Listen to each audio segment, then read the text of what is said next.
scheduled to run, 100 golden retrievers will be crossing the finish line in memory of Spencer, the official Boston Marathon dog who died earlier this year. NBC Sports Boston's Trenny Casey joins us for that story. Plus, the Bruins are having their winningest season for any team in NFL history. It's all ahead on Boston Public Radio, 89.7 GBH.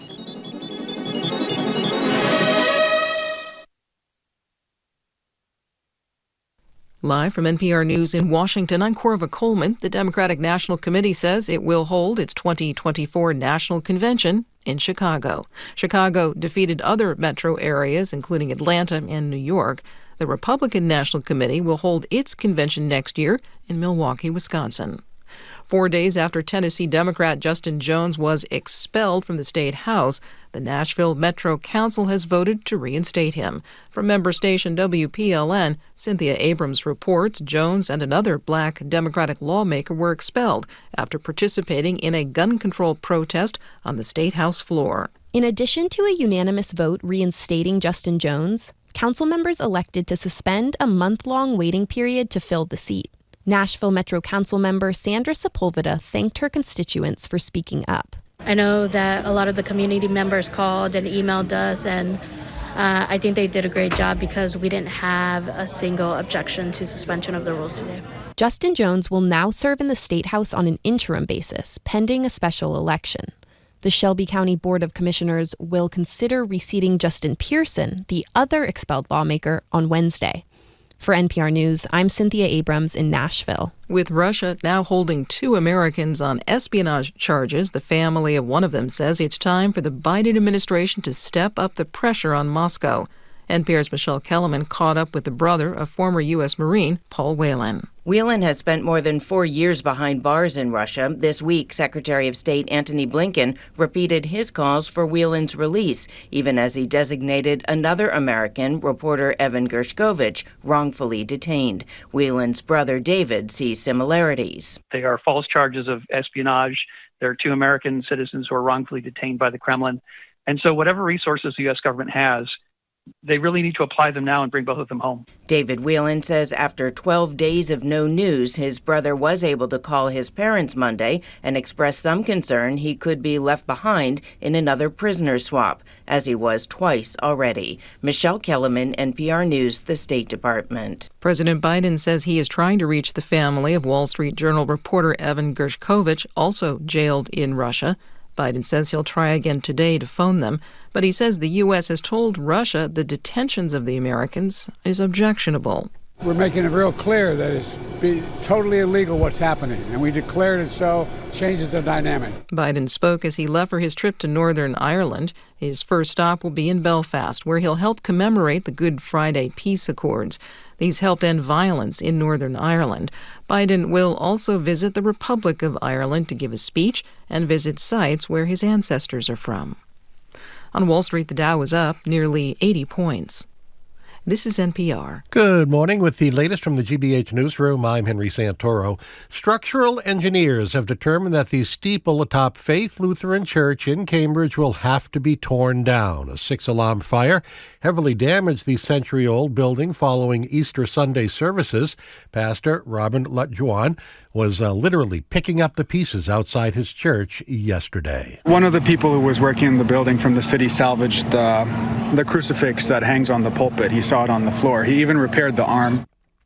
The process of removing the steeple is set to begin today. The cause of that fire under investigation. Lutjuan says a GoFundMe page has been set up to help in the rebuilding effort. NPR host Mary Louise Kelly will speak at the second annual Harvard Alumni Day event on June 2nd. University says that Kelly, who is a 1993 Harvard alum and the co-host of NPR's All Things Considered right here on GBH, will deliver the keynote speech to attendees in Harvard Yard. University officials say the event will also be live streamed. They will live stream her address for those who cannot attend in person. Kelly's return to campus will also coincide with the 30th reunion celebrations for Harvard College class of 1993.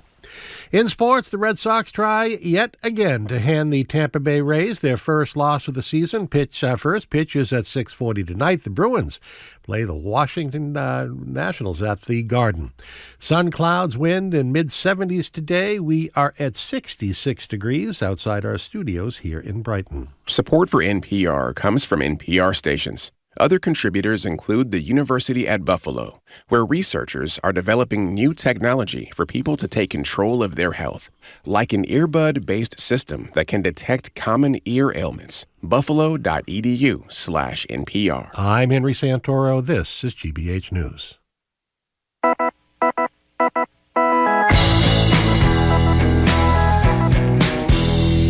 Listening to Boston Public Radio live from the Boston Public Library, streaming at facebook.com/GBH News and youtube.com/GBH News. I'm Jared Bowen here with Andrea Cabral. We are in for Jim and Marjorie today. Hi, Andrea. First of all, let me just say, as I close in on my 8-year anniversary of doing segments on Jim and Marjorie and co-hosting, that it's really nice to be back at the BPL, and I get to co-host with one of my favorite people in the world, Jared Bowen. The feeling is mutual. I love the Andrea Jared show. Great to be with you. Well, Jim and Marjorie are not here today because they are attending the funeral of Boston civil rights activist Mel King. Here's King speaking in 2003 on the nature of grace alongside Noam Chomsky. Well, if we're talking about a new world and a vision, and when I think of vision, I think of Toni Morrison's Beloved, where her main character says that the grace you can have is the grace you can imagine. If you can't see it, you won't have it. King is being laid to rest today at noon in a ceremony at Union United Methodist Church. The ceremony can be viewed via live stream at satellite locations in City Hall and the Bruce C. Bowling Municipal Building in Roxbury. The service will also be streamed on the church's website. That's unionboston.org/Mel King. Again, unionboston.org/Mel King. And tomorrow we'll speak to a few attendees about his legacy on the show. But right now, we want to talk to you about cars. We were talking, Andrea and I were, before the show, and noting a rash of recent headlines about people driving their cars into buildings. And so it got us thinking about the state of the roadways today. Pedestrian deaths are up. It seems like nobody is enforcing the distracted driving law. And we know cars and trucks especially, keep getting bigger. So what do you think? Our number is 877-301-8970 to call or text. Tell us your horror stories of people on their phones playing Wordle at stoplights or even on the highway, or dangers while walking, or maybe you're the one person in the state who's actually received a fine for distracted driving yourself, because we know not many fines are being administered right now. But Andrea, you're the one who prompted this conversation with your observations this morning. Well, it really has become noticeable, especially over the last year or so. I just don't remember any other time in my life where I've seen the number of stories, especially of people driving into houses and buildings, commercial buildings, stores, CVS, Dunkin' Donuts, the Apple Store. And also, we're not great at the size of our roads. May not be all that great all the time at infrastructure, but the boundaries, like what constitutes a road versus somebody's front lawn, those boundaries are pretty clear. And people just keep driving off the road, and that's really the question. Is it distracted driving? Have we sort of diminished people's capacity? Is their capacity to drive well diminished because they have all of these other distractions? But, you used to be able to sit in your house watching TV and not have to worry that, the front end of an SUV was going to come through your living room at any moment. And it's just an epidemic and pedestrian deaths are up 35%. It's not even just that they're hitting buildings, they're hitting people, and people are dying. Yeah, we should be clear. This is not just anecdotal and observational. We know the numbers are up here in Massachusetts. So if you have stories about this, our number is 877-301-8970. I'll tell you my observations from this. So I'm a big runner. I talk about this all the time. And if I'm outside the city, where you have pretty defined boundaries, you have big sidewalks, you have running paths. But if I'm outside the city, I have changed the way I run now because I have to be aware that chances are people are on their phone while they're driving. I run early in the morning, so people, I think, are more apt to be on their phone while they're driving, thinking that they're one of few people out on the roads. And more often than not, somebody will look up at the last second, see me, and swerve, and half the time I'm running into the woods or something. But it's just the standard now. It's not the exception that people are on their phones while they're driving. It's a problem. Well, especially when you consider that it's not like there hasn't been laws passed against distracted driving, that there aren't a fair number of public service announcements around it or about safe driving, that there aren't insurance companies that are giving safe drivers, greater benefits. So people have been incentivized, at the same time they're being incentivized and educated to drive more carefully. They've decided to just chuck that all and just, go full speed ahead. And it kind of says something about where we are as a society generally, I think, that where people in buildings are getting, plowed into on a regular basis. Well, there is a little element of anger out there. In fact, just this past weekend, I don't know if you've started watching this new show called Beef on Netflix. That show is fantastic. Isn't it? I have never rated anything on Netflix, and I actually gave it the 2 thumbs up. It's a great show. So I'm about halfway through it. It starts with a road rage incident. Here's a little bit of the show. Tensions can be high for drivers, as we know. So here's a clip from the opening road rage scene of Netflix's new critically acclaimed, even more critically acclaimed after both of us have weighed in, show Beef on Netflix. What is your problem? What?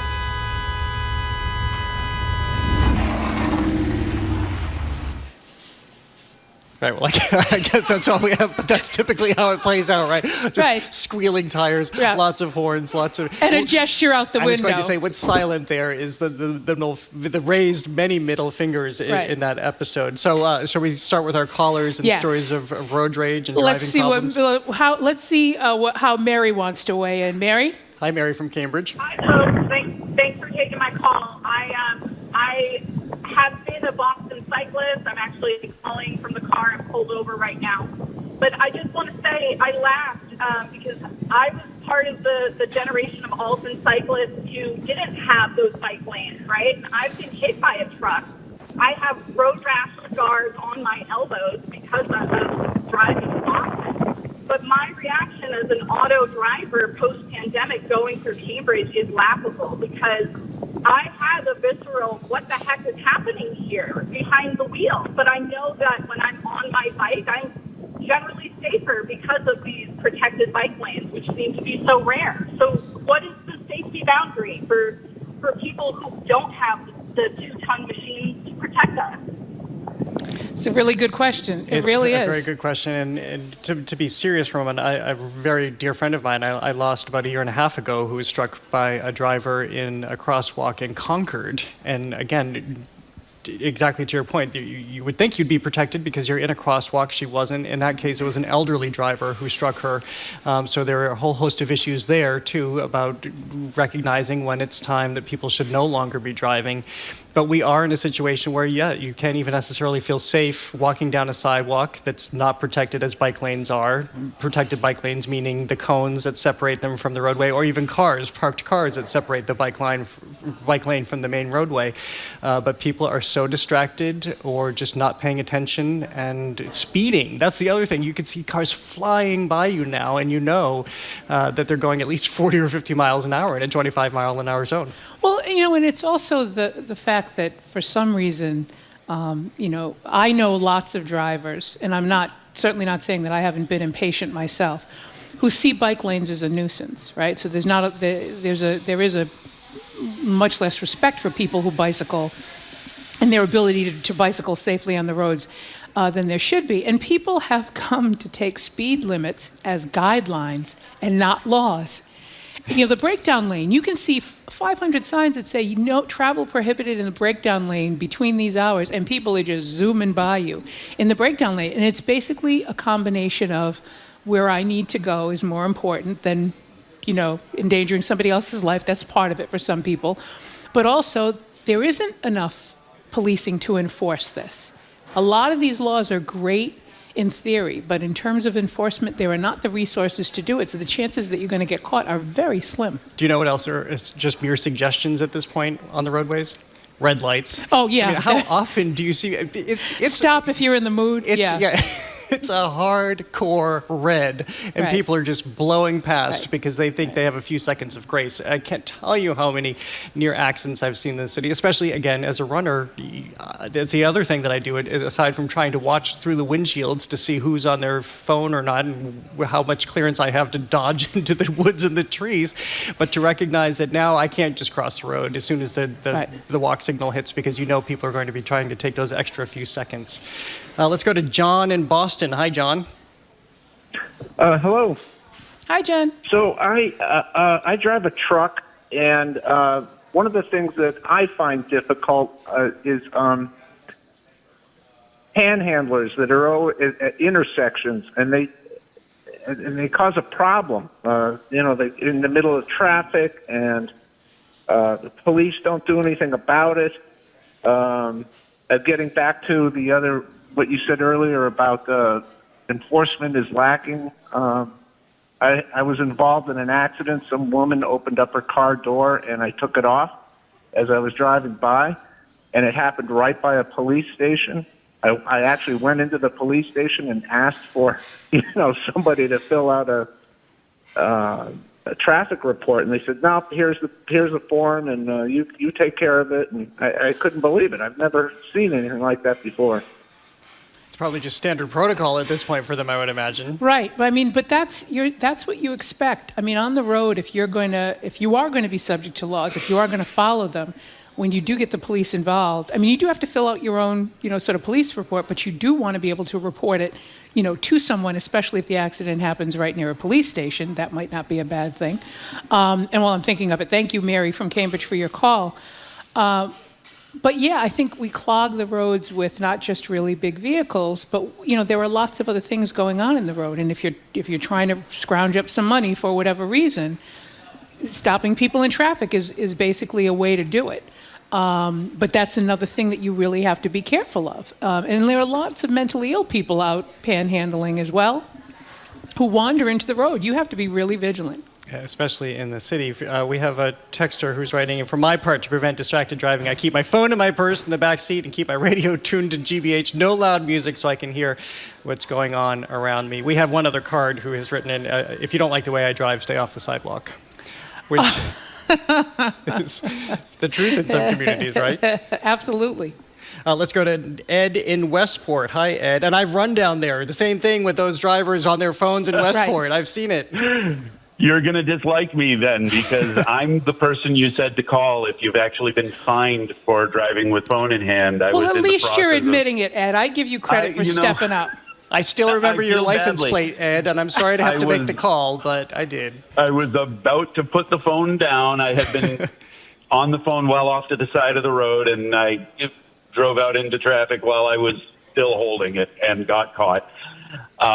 It was a $105 fine, which I paid immediately because guilty. One thing that occurred to me, though, is it would be really, really easy to make most things that you do on a phone impossible. Speaking as a geek, while the phone is moving at, say, over 25 miles an hour, the electronics in my car, certain menu options in my car, shut themselves off to me if the car is moving. And that could easily be done on a phone. That's interesting. So we wonder, why is it that laws aren't passed mandating this? And the only thing I can figure is that those laws would never pass. Both, corporate interference of let's not do that, and people wouldn't vote for them because they want to be able to do these things, even despite the public safety issue. And you can't ever restrict my freedoms. All of my freedoms. I have many freedoms that you cannot restrict. Well, Ed, we appreciate your owning. Right, absolutely. Being the one person fined in Massachusetts. Right, you are the one person that 351 cities and town police departments are pointing to and saying, that's the guy I fined, because you're the only one. No, I actually think that Ed's point is so well taken that there are lots of things that don't even cost a lot that we could do to reduce harm. Like I remember when I was in Australia for a month, Australia doesn't use Jersey barriers. We have these gigantic concrete Jersey barriers that literally guarantee that if you're heading that way, there's going to be a lot of damage to you and the car. They have a breakaway, a feature that breaks away, so it's not as hard as the Jersey barrier, and the point is to diminish the harm to the people even if they're reckless drivers. We don't do that. We just don't. They're not having the will to do it, and I think that's basically Ed's point, is that we could make ourselves safer, but we don't. Well, we also know that big tech has a pretty outsized influence, so they're probably not willing to let this happen. But we also know, I learned this recently, which I thought was pretty fascinating, the amount of neurological studies now that are showing how addicted we are, that it is like a chemical in our brain, how addicted we are to turning to our cell phones and getting the latest information, just being connected, even when we shouldn't be, in the middle of a play, for example, or which I also see people checking their phones, or whether you're driving and, really not paying attention. Well, let's talk about, we're going to take a break, but we're going to talk about that and the advent of the self-driving car and all of these other features in your car that mean you have to pay less attention. Stick around. More of your calls and texts are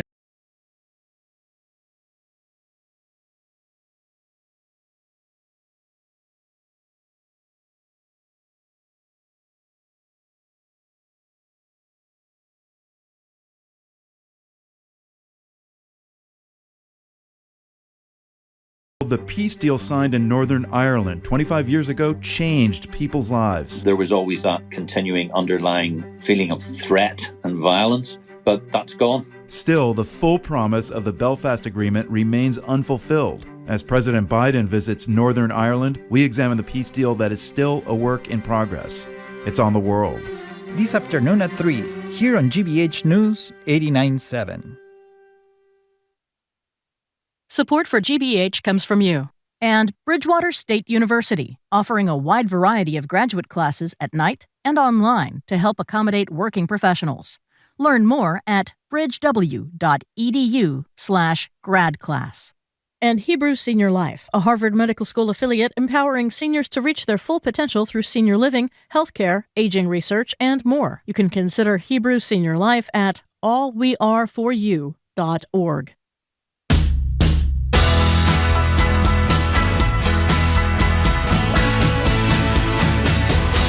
Welcome back to Boston Public Radio. I'm Jared Bowen here with Andrea Cabral. We're in for Jim and Marjorie today, who are attending the funeral of Mel King.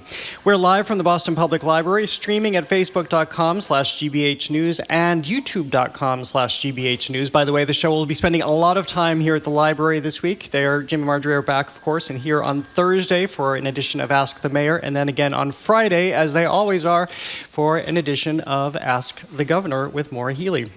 So if you're just tuning in, we're talking about dangers on the road. Cars are getting bigger, pedestrian deaths are up, and it seems like nobody's enforcing the state's hands-free driving law, except for Ed in Westport.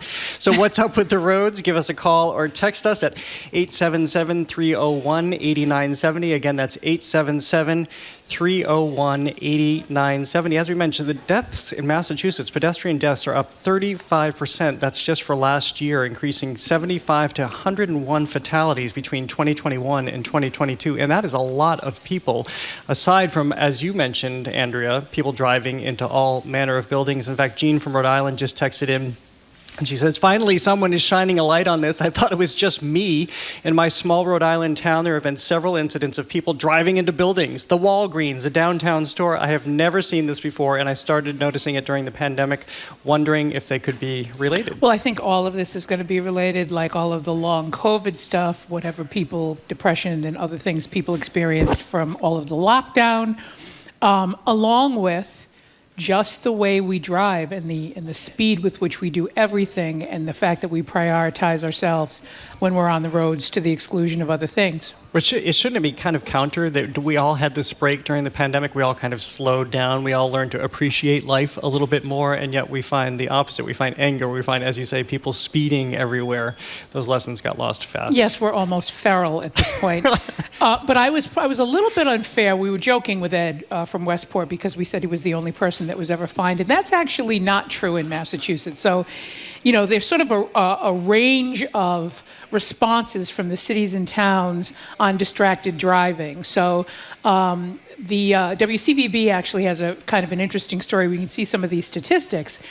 So the highest police departments, or the police departments with the highest numbers of enforcement citations for every 10,000 residents are West Bridgewater, East Brookfield, Spencer, Bolton, and Holden. And these are all, sort of not necessarily rural areas, but they're not as congested as some of the cities. Although West Bridgewater, I think, is a little bit congested.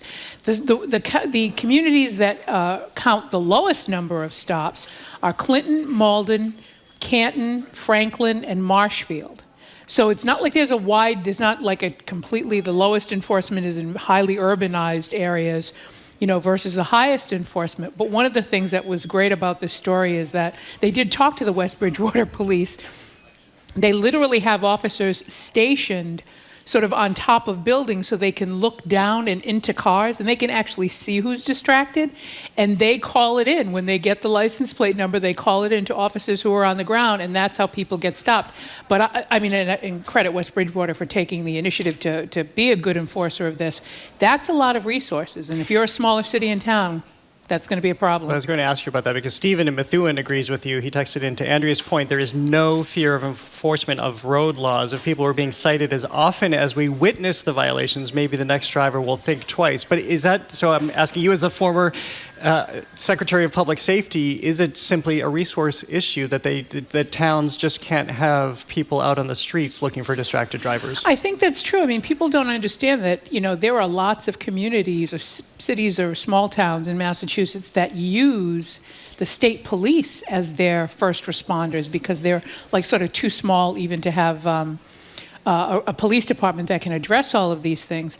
But, enforcement there's also the psychological impact of enforcement. And part of the road rage stuff is that the person's going to get away with it. Like, the person that hit you, took your mirror off or whatever, chances are, if you don't chase him, nobody else is going to chase him. And that sets up a very dangerous situation for confrontation, and people have bats and crowbars and sometimes guns in their car, and that leads to even worse consequences. Or you could be Larry David.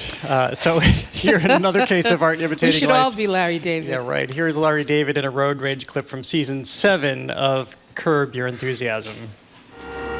What the hell? Just let him go. What are you doing? Just let him go. Hey, same to you! No. Don't. Yeah. Please don't. Jesus. Please don't. Do not ruin our perfect day. What a schmohawk! You bastard! Just keep going.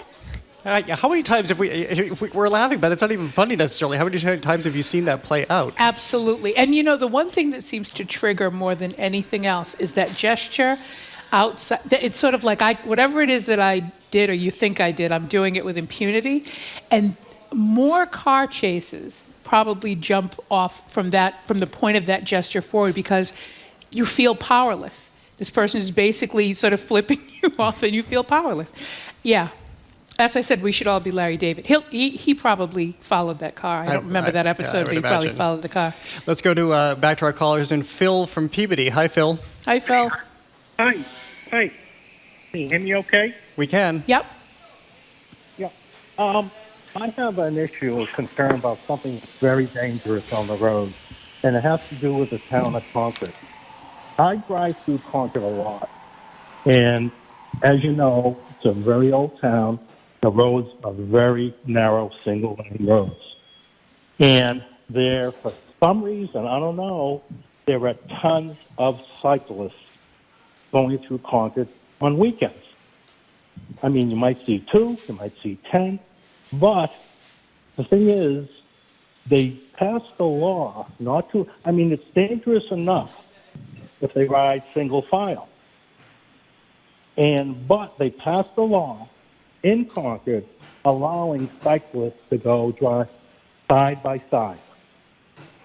Now, the problem I have is they have so much power, these cyclists.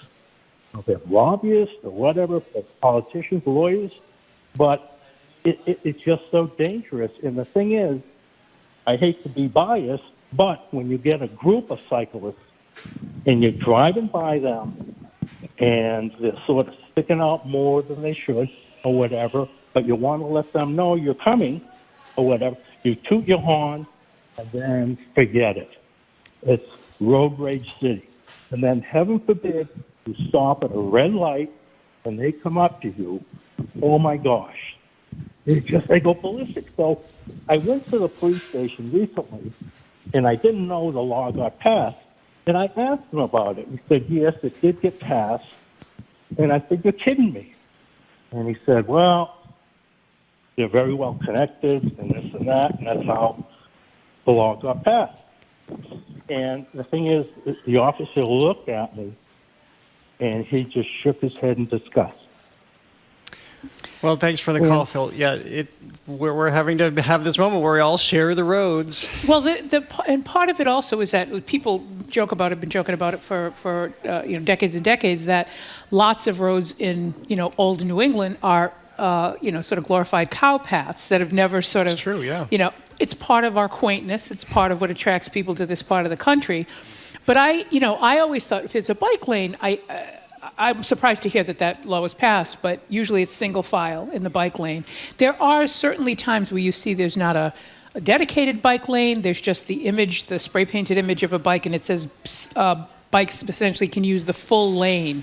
And I always wonder about that because bicyclists don't go as fast as cars, and what you are guaranteeing in that instance, even though you have to make room for the cyclist, is that car is going to find a way to go past that cyclist, and at some point the timing's going to be off and something's going to happen. And especially if people are starting to get clouded with anger, too. That changes everything. Right. Let's go to Kevin calling from Auburn. Hi, Kevin. Hi, how are you? Fine, thank you. I wanted to call in because about 10 years ago, my wife and I were out with some friends, and we were walking on Route 9 to go to a Starbucks for coffee. And this kid who has a reputation of being a drug addict crossed 2 lanes, hit the curb, and then bounced up and hit me and my wife. My wife it was the worst experience of my life. She was lying there lifeless, and I fell over the guardrail into an 8-foot ditch. It was horrible. And the experience, I don't go near any. I don't walk on the street. I don't jog on the street. And then when I come into Boston to see my son or go to a Red Sox game, I am so hyper-vigilant about cars and everything. I'm always on the lookout. It's terrible. And then the legal system, they let this kid off, and he was a habitual problem with drugs. And the reason was he was the son of a judge. Oh, well, that's all. Everything that he just said is problematic for so many reasons and troubling. I'm really sorry that happened to you and your wife. But it's true. Pedestrian fear is up, and as we mentioned, legitimately so, because pedestrian deaths are up 35%. And there are, to my observation, this is anecdotal. It's not like I've done a survey. The number of hit and run accidents is up as well. People not stopping, just thinking, nobody saw me and maybe, I can sort of get away with it. Think about the resources that police departments spend tracking those people down when someone is hurt in the hospital or killed on the road and the driver leaves. So, yeah, I mean, it is all around very, very concerning. And as we've been saying, one of the last things you mentioned, Jared, is cars are getting bigger and trucks are getting bigger. So it's not even that, you have to worry more about more metal on the road sort of coming at you as well. Well, to echo what Kevin said, I know in the couple of experiences where I've known people who have been hit, just as he said, the punishment was not severe. You would expect that would be the case, but it's not. So therefore, another lack of deterrent to know that there aren't significant consequences for this kind of behavior. And I am totally with him. As I say, I have totally changed the way that I run now because you can't count on any safety. And to go along with what we're saying, Deb from West Roxbury texted us to say that she was rear-ended by a distracted driver when she stopped for a pedestrian in a crosswalk. She said it's very scary when you stop for a pedestrian and you see a car barreling down on you in the rearview mirror. Yep. Yeah, I mean, people don't. What do you think that car is stopped for? I'm always amazed at people who will. You're clearly stopped because you can see the person coming through crosswalk, and the person coming up behind you is oblivious and goes straight through, and the pedestrian stops to avoid getting hit. And then you look in the rearview mirror, and I'm not even being funny here, but you see the person flailing about and giving you gestures because they think you've randomly stopped in the middle of a street. We have Woody, the UPS driver, writing and saying, as a UPS driver, I have a higher view and can see into cars easily. The amount of people in downtown Boston that are on their phones and not paying attention is astounding. I see it even on the Mass Pike. Yeah, and how often do you see people swerving through the lanes there? Oh, absolutely. Like I said, I think people think it's guidelines, not actual laws, which could arguably be enforced. And we've heard the suggestion, there are people that are texting that are telling us this, and some of the folks that are calling in. If more people were fined, if they lost their licenses or the licenses got suspended, they would stop. But we're a little far from that, I guess. Yes, we are. All right. Well, thank you very much to everybody who called or texted. Coming up, we've got Sports Authority Trenny Casey. Looking forward to that. You're listening to Boston Public Radio, 89.7 GBH.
We're warming up for the Boston Marathon by asking what would it take for someone to crack the elusive 2-hour mark on the marathon course. And the artifacts left in the memorial to the bombing. What does the future hold for that collection? I talked to an archivist keeping watch over all the memorabilia. And I talked to a bombing survivor gearing up to run as a way to further his healing. Listen throughout the week to GBH's Morning Edition and All Things Considered, only on GBH 89.7. Online at gbhnews.org. Funding for our programs comes from you and Rockland Trust Bank, dedicated to providing advice and support to the community for over 115 years. More at rocklandtrust.com. Rockland Trust Bank, where each relationship matters. Member FDIC. And Comcast Business, committed to providing connectivity for your business by offering cybersecurity, internet, and mobile solutions. Comcast Business, powering possibilities. Restrictions apply. Comcast Business, internet required.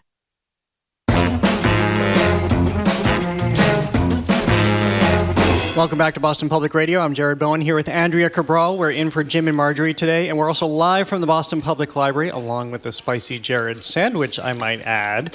We're streaming at facebook.com/GBH News and youtube.com/GBH News. By the way, the mayor will be here on Thursday for Ask the Mayor, a special day at the Boston Public Library, and the governor will be here on Friday for Ask the Governor. But we're joined now at the BPL by Trenny Casey. Her dog, Winnie, is here, too. I am so thrilled. I can't even tell you. She's beautiful. I just held her paw for a little while. Trenny, you give her a belly rub. She's a big fan of belly rubs. That's coming next. Trenny is anchor and reporter for NBC Sports Boston. Hi there. Hi, guys. How are you?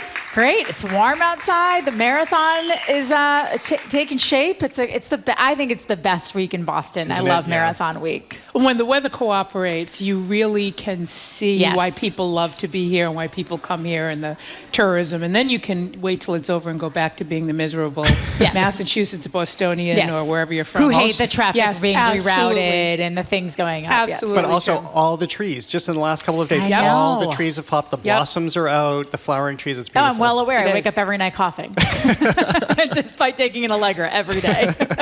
And to make life even better, the Bruins may have achieved something recently that's kind of a good thing. Kind of a big deal, yes. A little bit of a big thing. So what So they've set one of two possible records so far this season. Sunday when they beat the Philadelphia Flyers. And we should point out, they beat the Philadelphia Flyers without Patrice Bergeron, without David Krejci, without Linus Ullmark, without Dmitry Orlov. Like some of their best players, Taylor Hall, Charlie McAvoy, all on the bench. And they beat the Flyers 5-3 to win their 63rd game of the year. That is an all-time record in the NHL. They actually surpassed the 76-77 Canadiens, the Tampa Bay Lightning, and I believe the Detroit Red Wings were also on that list. So they are tops, and they have 2 games remaining.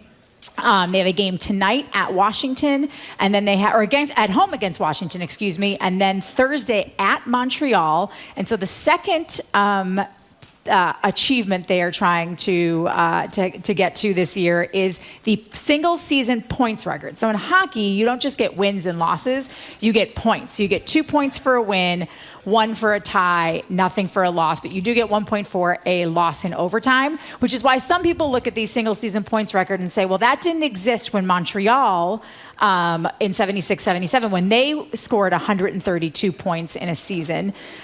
You didn't get anything. There was just, games just ended in ties, and that was it. But I still think this is pretty incredible. To be a team, especially that no one expected to do this. At the beginning of the year, everyone thought the Bruins would be maybe like a fringe playoff team, but they are now the front runner for Stanley Cup champions. They won the President's Trophy, which is what you get when you have the most wins in the NHL in a single season. They can send the single season points record, and it's extra special because it's against the Canadiens, which for a long time, 2 original 6 teams that have had a long time rivalry. So it's very, and I don't know, there's just something really likable about this Bruins team. I was just about to say that, and the fans like Mark too. Shanahan, did you read the article in the Globe that Mark Shanahan wrote about them? didn't, no. It was great. It was like a front page Sunday, and he's like a human interest writer, right? Like entertainment and stuff, but he loves sports. And it was this great piece about how while they have like individual records, like David Pastrnak scored 60 goals this year, first Bruin since Phil Esposito to do that, and only like the 20-something player ever in NHL history. But it's not about that. Like they love to play for each other. There's just something cool about them. And apologies to Mark, just because Sunday I was a little busy hosting family for Easter, so I didn't get back to the paper. I love Mark's writing. But I love the fans too, because every Bruins game in town, people are happy and just marching through the city. I and know.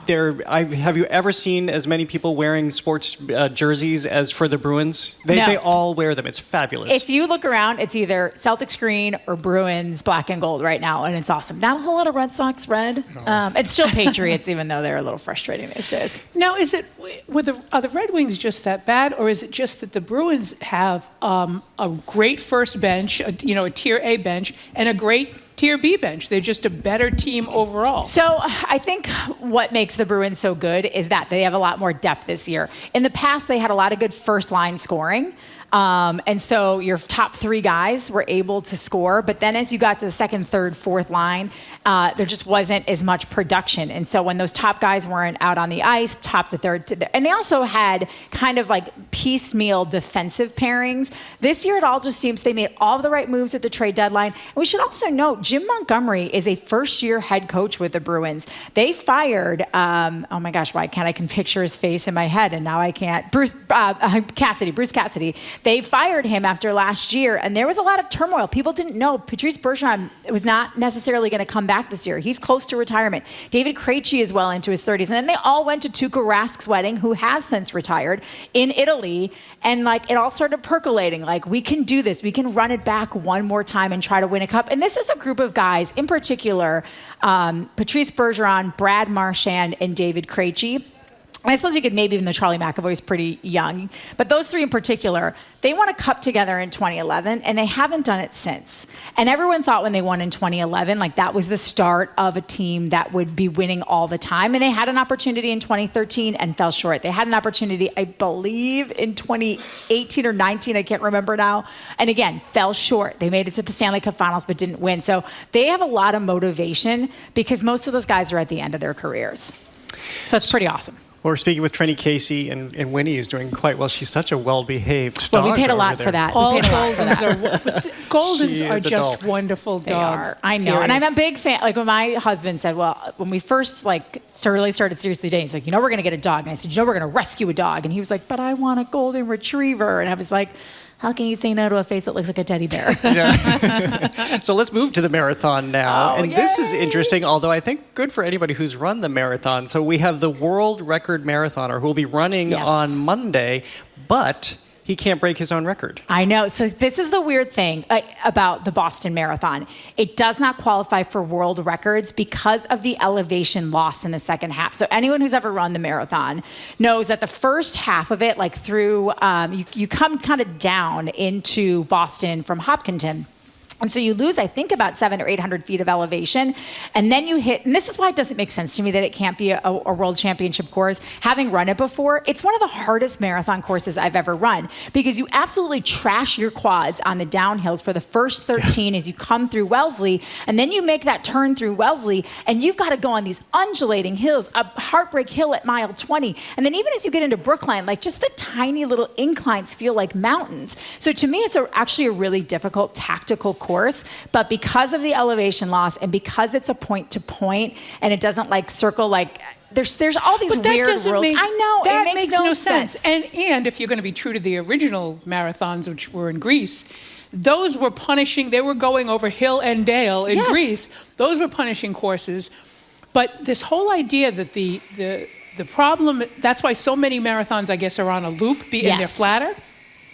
Or they kind of start and end in a similar spot. But New York City does not. And that's what I guess and I think New York City is eligible for a world record, which doesn't make sense to me because New York starts in Staten Island and ends in Central Park.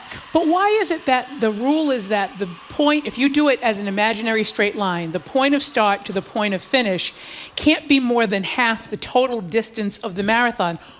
Who sat in a room and came up with this equation to say, I don't understand how that relates to the quality Somebody of who the hated route. Boston. Probably. Someone but that was someone who didn't qualify or didn't get in and was mad about it. That's more about head and tailwind, isn't it? Because it you could have you could have a tailwind the entire time. So I think that's why they did but that. But the vagaries of weather and wind are exactly what makes it go. It should, you should have that. Those should be the unknown elements because we now have shoes. We now have running shoes that kind of, basically elevate you into the sky. And, the Vaporfly, they say, literally takes time off of. If you run, there's a shoe called the Nike Vaporfly. I think it's like the Nike Vaporfly 4%, which is like the fourth iteration. It has been proven to take time off, like seconds, and seconds in a marathon could be the difference between winning and losing, right? Or being on the podium and not being on the podium, because it has this carbon fiber plate in it that allegedly, I haven't run in them because they're a pretty big investment. They're pretty pricey. So if I'm going to do it, I better be running fast. But apparently they kind of give your legs juice back. Like they cushion the blow and give I'm not very good at science. I'm having a really hard time explaining this, but I feel like it gives best way I can explain it is it cushions the blow and it doesn't. It's got bounce, and there's something like restorative or regenerative that goes back to your legs. So if you're allowed allegedly. to do that, right? And that's like, those are little helps that, certainly don't rise to the level of doping or anything like that. Why don't you want to leave some of the unknowns to things you can't control, like nature? Yeah, I mean, think about the year Des Linden won in 2018 when she won the marathon here. She crossed the finish line in mittens and shorts and a jacket. She never even took her windbreaker off. Usually, women who run in races run in like really tiny shorts and like a tiny little sports bra. But it was cold, and it was like they didn't take that away from her because she's not technically the fastest marathoner. It was one of the slowest winning times ever, but she battled the elements and was mentally tougher than everybody else and managed to win by 4 minutes that year because no one else could. I think it's a bummer. I do think it's great that Kipchoge is finally running this marathon. It's the first time he's ever going to run Boston. If you are a fan of running and fan of elite distance, this is like someone that people are going to come out. I'm getting like goosebumps just thinking about it. This is someone who's at the barrier of at the cusp of breaking the 2-hour barrier in the marathon. That's how fast this guy is. But the one time he did it, they didn't count it because he had pacers. So that's what I also don't understand. The Chicago Marathon allows for pacers, but Boston, I'm with you, Andrea. Yeah, none of it really makes quite In fact, sense. when I first started reading this, I was thinking that the course was too difficult, and that's why they wouldn't include it among the world record setters. But I do love that Kipchoge doesn't care, and he's like, this is a historic race. I've always wanted to run it. It's one of the toughest courses. Like, to prove yourself on Boston is to prove what a dominant marathoner you really are. And there's no it's a way great Boston, field this year. There's Great no way elite field. Boston would never have a course. I mean, go back to its Puritan roots. It would never have a course that wasn't punishing. The whole point is for you to be punished, even if you're engaging in activities that you enjoy. So, but I think that gives it its character. Each marathon from each wherever it has its own character, and you've got to respect that. Personally, I don't love running Chicago. Chicago's too flat for me. It's like too much of the same repetitive. It's boring. And that's not even that it's boring, because like you go through these amazing neighborhoods within the city. But for me, like, I do better on hilly courses because it's like you have to use different muscles, and so my muscles don't tire out as much. Where all the time when I run Chicago, I just bonk towards the end because I've been using just the same repetitive motion the entire time. So there's different things to each course. I agree, Andrea. I think it's crap. Can you say that on NPR? Oh my gosh, I'm not sure. Say, well, yeah, we have a 7-second delay, so that's helpful. But so now let's talk about clothing. We talked about shoes, that has an impact. And I'm a runner too, we talk about this all the time. We all have our things that make us most comfortable running. You figure out what suits you best, and it's changing, it seems. I loved this story. I think it was in the New York Times, and it talked specifically, I just talked about what Des Linden was wearing when she crossed the finish line in 2018. And Des is one of these runners that for a long time, female runners were encouraged. They used to have the same stuff that male runners wore. And then, of course, as advertisers got in on it, they're like, well, if we put basically a female runner in what looks like a bathing suit, well, isn't this marketable? And so women across the board, and they sold it as, even though men, by the way, continued to cut their times and get faster, and we're still wearing like a singlet top, so like a tank top, and sort of like loose-fitting, dry fit shorts. They told women, oh, if you wear just a sports bra and a thing called a bun, that's what they called, and that's what we called, like I was a pom-pom girl in high school. We wore bundies underneath our cheerleading skirts because that way when you kicked and stuff, they didn't see your real underwear. And that's what these women were running in. They're basically running in like a full coverage bathing suit bottom and a tiny little half sports bra. But many elite runners now are saying, I'm not comfortable running in this. It doesn't make me feel good. I actually don't like it for performance. And Des Linden is one of them. If you watch her at the starting line in the last couple of years, she's wearing more, and I even hate to use this analogy, more male-like outfits, which are the looser fitting, dry fit shorts and a tank top and a singlet. And many more runners. And now they at least have the choice. Like if a woman wants to wear the buns and the sports bra, her choice. Maybe she feels more comfortable in it. Maybe she feels strong and powerful. But for women who just feel like, oh man, there are many women on the elite circuit who have had babies, and maybe they don't want their abs all over the place, after they've stretched and moved around and their life has changed. So I just think it's great that now we're not pigeonholing women and sexualizing them, because that's what it was all about, right? It was about sexualizing women. Exactly. It was never about their because it was about performance. They would have put men in a sports bra and bundies. Right, which they haven't done. And the idea that every time a woman is on display for any reason, even in an athletic contest when it's about her skill, there's a swimsuit competition element to it. That's exactly what it was. And it is easier to market that. And this idea that women have to be, even in competing, sexy and feminine. Those are all male ideas. Has nothing whatsoever to do with what women it's need. I was just going to say, it's even creepier when you think that this is about promotion too. So you see the big logo there, so you know that the corporate entity has asked them to wear this barely their clothing, and will pay them to do it, but also mandate it. Yeah. So I don't know. I know you're really into running. I'm reading a book right now. I'm almost finished. It's called. It's by Kara Goucher. Do you know Kara Goucher was she's a year older than me, and in the early 2000s to about 2014, 2015. She was one of the United States' top elite runners, and she ran for something called the Oregon Project. And she's now wrote a book called The Longest Race, and it's about the abuse, sexual, as well as mental abuse she endured running for Nike. And one of the stories she tells, so while she was an elite athlete, she got pregnant with her one and only child, and they marketed her pregnancy. They shot her in, again, bundies and a sports bra and her tiny little bump as she's running. And then after she gave birth, they did like another sort of photo shoot on her, but she still had a little bit of, and imagine what an elite runner, what baby weight is, right? At that point, it's probably next to nothing. But they flattened out they photoshopped her stomach, but they kept her enlarged breasts. And she had always people had commented on how flat-chested she was for so long, and they kept those there, her birthing breasts, and then flattened out her stomach. It was a completely photoshopped picture, and it took her a while to acknowledge the abuse, to extract herself from the situation, but she really brought Nike and the Oregon Project down. Doping scandals, again, the sexualization of women. Mary Cain is famous for being a part of that program, another elite runner who was forced to lose weight. When you look at these women and you see them, they're, soaking wet 110, 115 pounds. But the pressure they were under to be thin and beautiful, yet Kara talks about in her book how they never wanted her to look too sexy. They always wanted her to look like the wholesome Minnesota girl next door, and all of these things that they asked of her that they never asked of the male runners. And so, people like her and Carrie Tollefson and Mary Cain, they're all really changing. Des Linden, Nell Rojas, all these women are changing the way shoe companies and professional contracts are done for women so that they're more equitable, including pregnancy leave. So when Kara was on leave for having her child, they suspended her contract at Nike because they claim she didn't fulfill her obligations, even though all the way up almost until she gave birth, she was flying around the country 6, 7, 8, 9 months pregnant to do appearances, to acquiesce and get her contract. And then they pulled out the rug from underneath her and said, you haven't competed at a high enough level because you had an injury. She goes, I wasn't injured, I was pregnant. But it's all changed because of women like this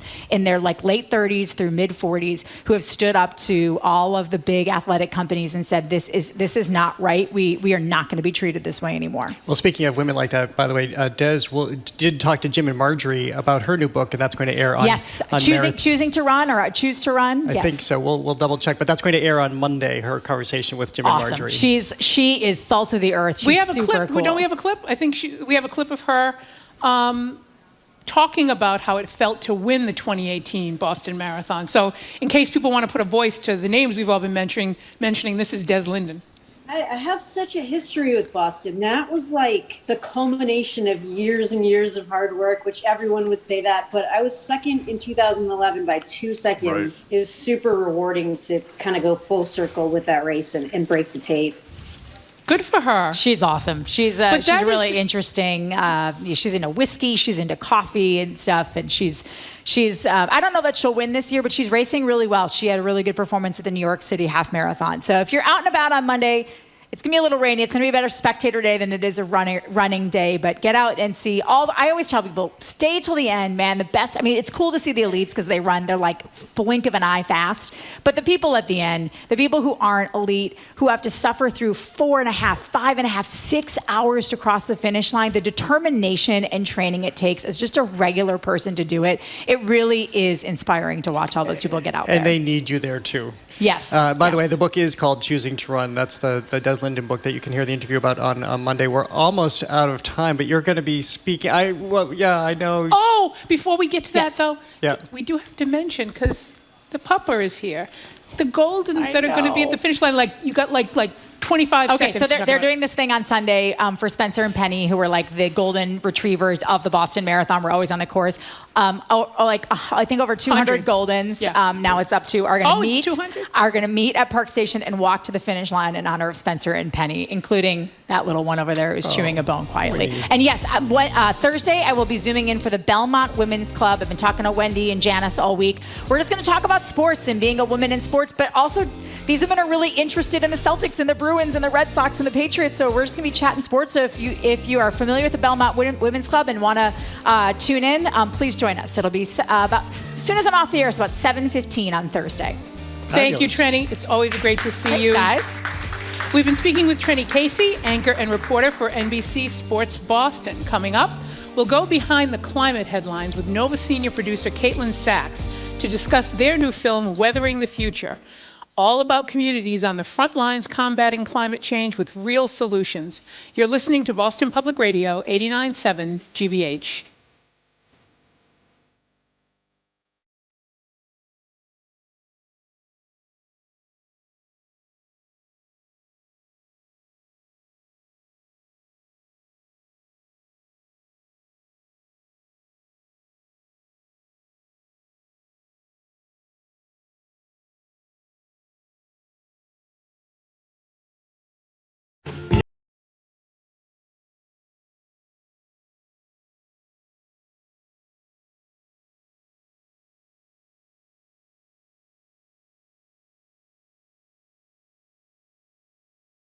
Our programs are made possible thanks to you.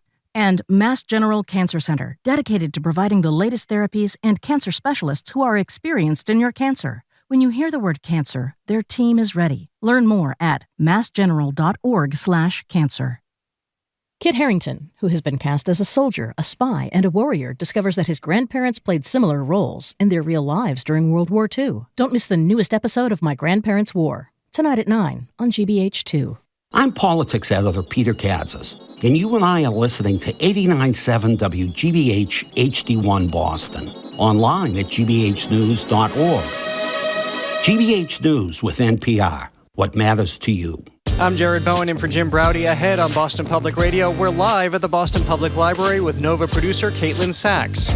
The team's latest film is called Weathering the Future, all about new technology to combat some of the worst effects of climate change, aka there's hope. Then Food and Policy Authority Corby Kummer joins us to discuss tipping etiquette for the era of Uber Eats and DoorDash. I'm Andrea Cabral in for Marjorie Egan. Commonwealth Kitchen is a nonprofit helping fuel small food startups in Massachusetts. We'll talk with two of the entrepreneurs, Elena Rapucci of Simple Sips and Karen Clark of Clark's Cakes and Cookies. Then CNN's John King will zoom into the library to weigh in on the latest national headlines. It's all ahead on Boston Public Radio, 89.7 GBH.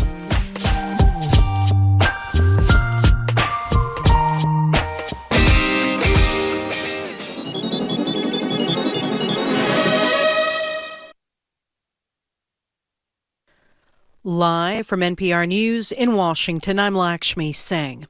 Sources tell NPR the congressional gang of 8 leaders are now examining the classified documents that were found in the possession of former President Donald Trump, President Joe Biden, and former Vice President Mike Pence after they left office. Lawmakers have raised concerns about a systemic problem in the handling of sensitive documents and the risks to national security should they fall into the wrong hands. A Louisville Police Department rookie is reported to be in critical but stable condition. His boss tells WDRB-TV it's looking hopeful for Officer Nicholas Wilt. He's among 4 people hospitalized a day after a disgruntled bank employee entered his workplace and opened fire on his colleagues. The downtown Louisville bank had not yet opened to customers. A 5th victim died last night, though. The shooter is also dead. The Gun Violence Archive says the mass shooting was the 146th in the U.S. since the start of the year. A new survey finds 1 in 6 people in the U.S. say they've been threatened with a gun. The findings are from a poll by nonprofit health research organization KFF, formerly known as Kaiser Family Foundation. Here's NPR's Selena Simmons-Duffin. The survey revealed that incidents in the home are much more common than mass shootings, but get much less media attention.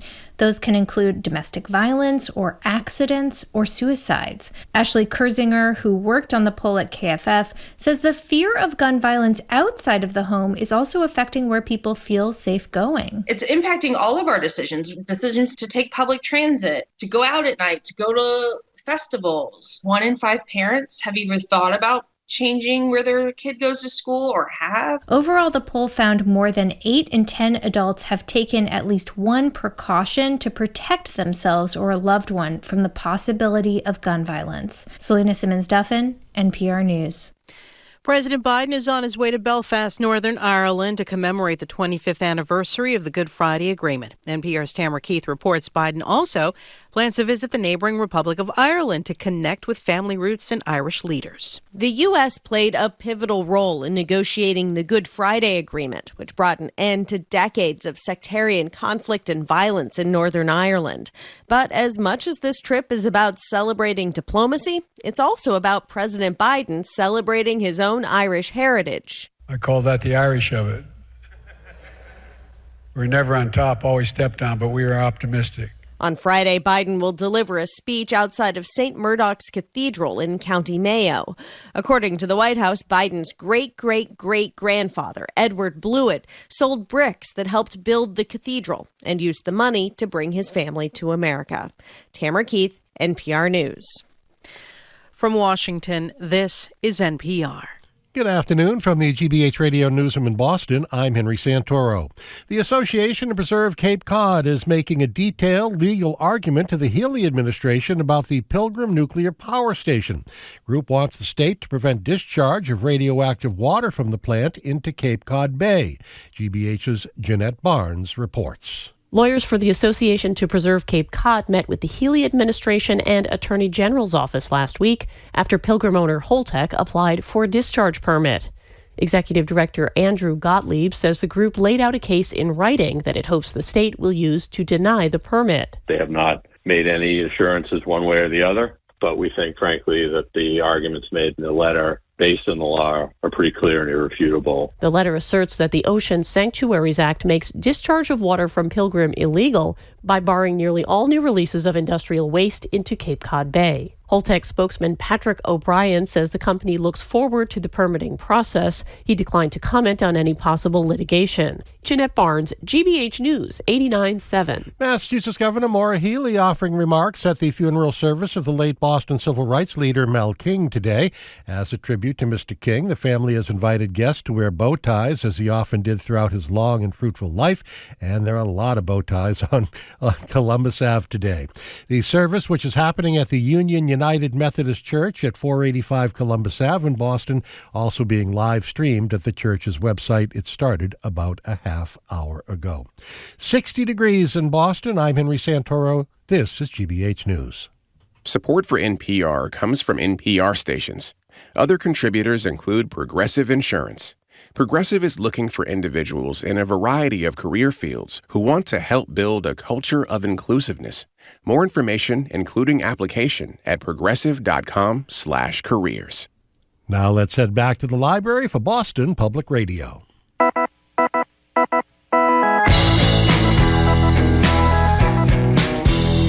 Welcome back to Boston Public Radio, live from the Boston Public Library, streaming at facebook.com/GBH News and youtube.com/GBH News. I am Jared Bowen, here with Andrea Cabral. We're in for Jim and Marjorie today. Hi again, Andrea. Hello again, Jared.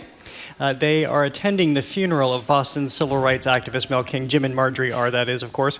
And as Henry just mentioned, King's funeral is underway at this moment. You can watch it at unionboston.org/Mel King. Jim and Marjorie will be back tomorrow, and they'll speak with a few attendees about King's life, legacy, and the impact he had on Boston. Another programming note, while we're here at the library, this is a busy week for the library. The mayor will be here on Thursday for an edition of Ask the Mayor, and the governor will be here on Friday for her edition of Ask the Governor. So when we talk about climate change, we often talk about extreme weather, stacking the odds against our ability to adapt in real time. Climate change is loading these weather dice against us, making our heat waves more dangerous and more frequent, making our heavy rainfall more intense, making our droughts stronger and longer lasting, our hurricanes to intensify faster and dump a lot more rain on us. That's Catherine Hayhoe, a climate scientist featured in a new NOVA film, Weathering the Future.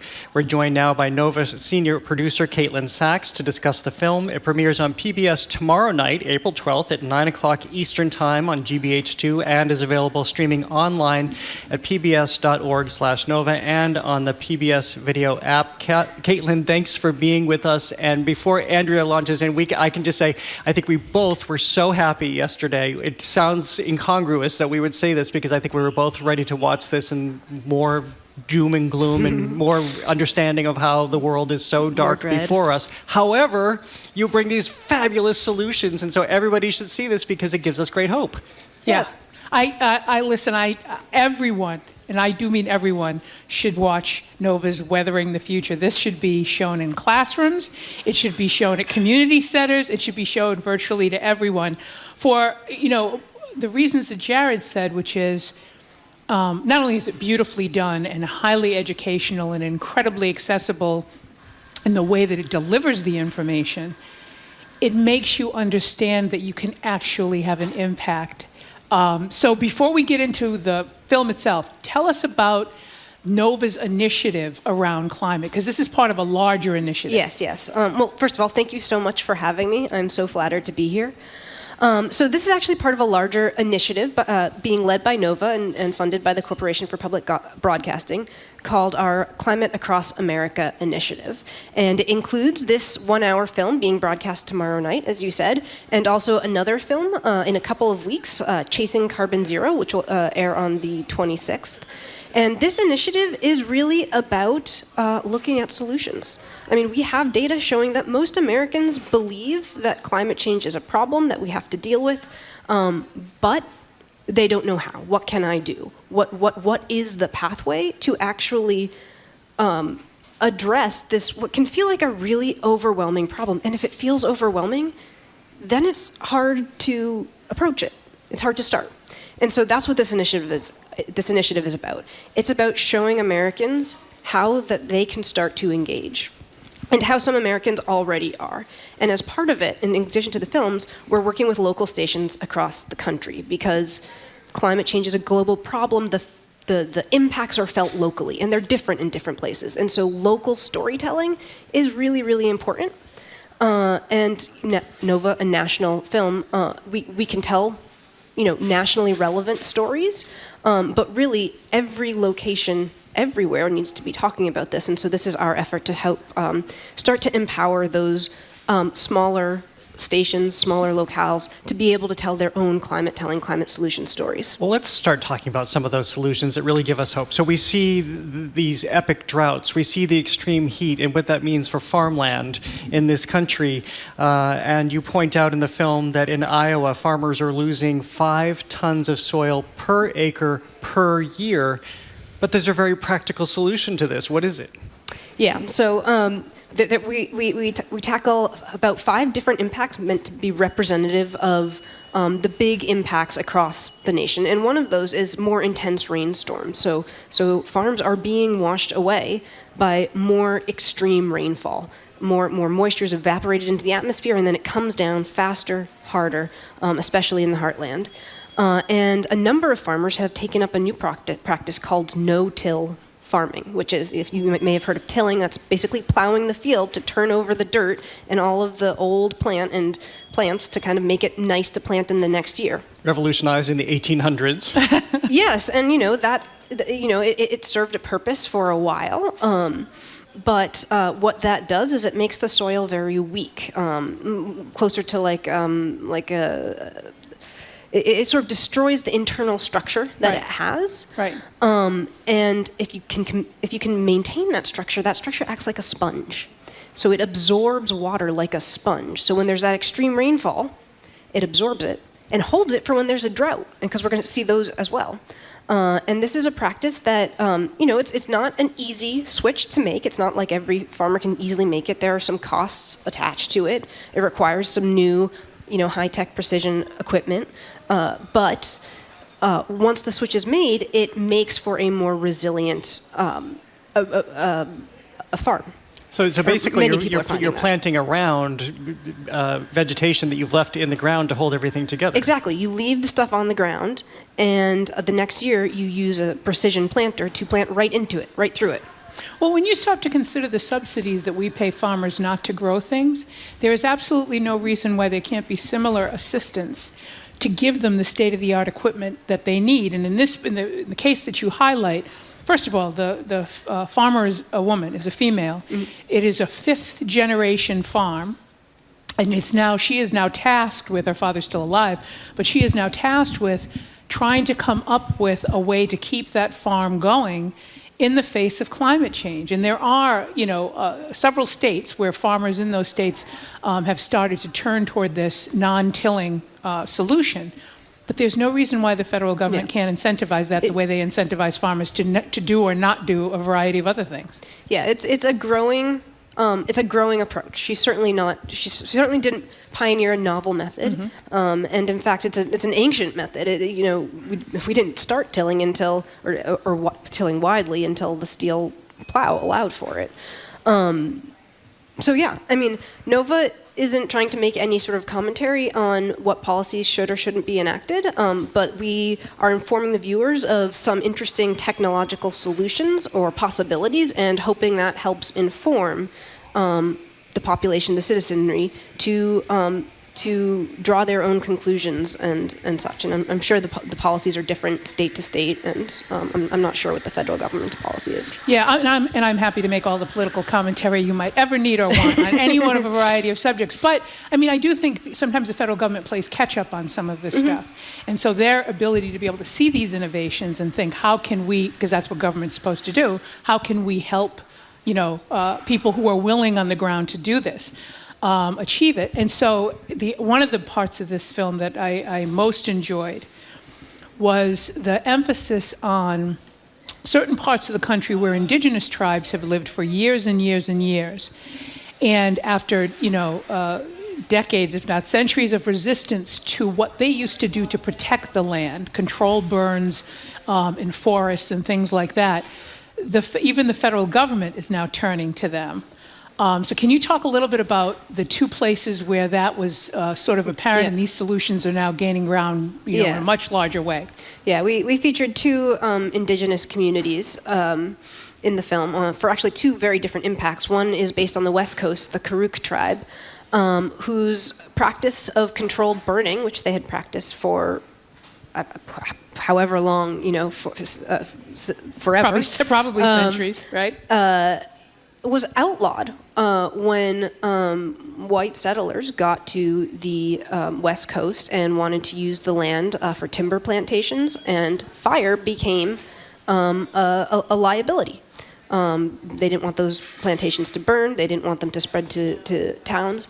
And so burning was outlawed and criminalized. And I mean, I know even I, growing up, remember Smokey the Bear. Forest fires are bad. And that was something that was manufactured. And it turns out that controlled burns that we set is something that we've been doing for forever. It's not forever, but for millennia or centuries. I don't know the exact figure. And it helps cut down on the fuel that can fuel mega fires. You create fire-resistant forest areas. Yeah, exactly. So these big fires are burning all of this underbrush, leaves, everything that's been allowed to build up because there's not been fire. And then when they catch fire, it becomes an inferno.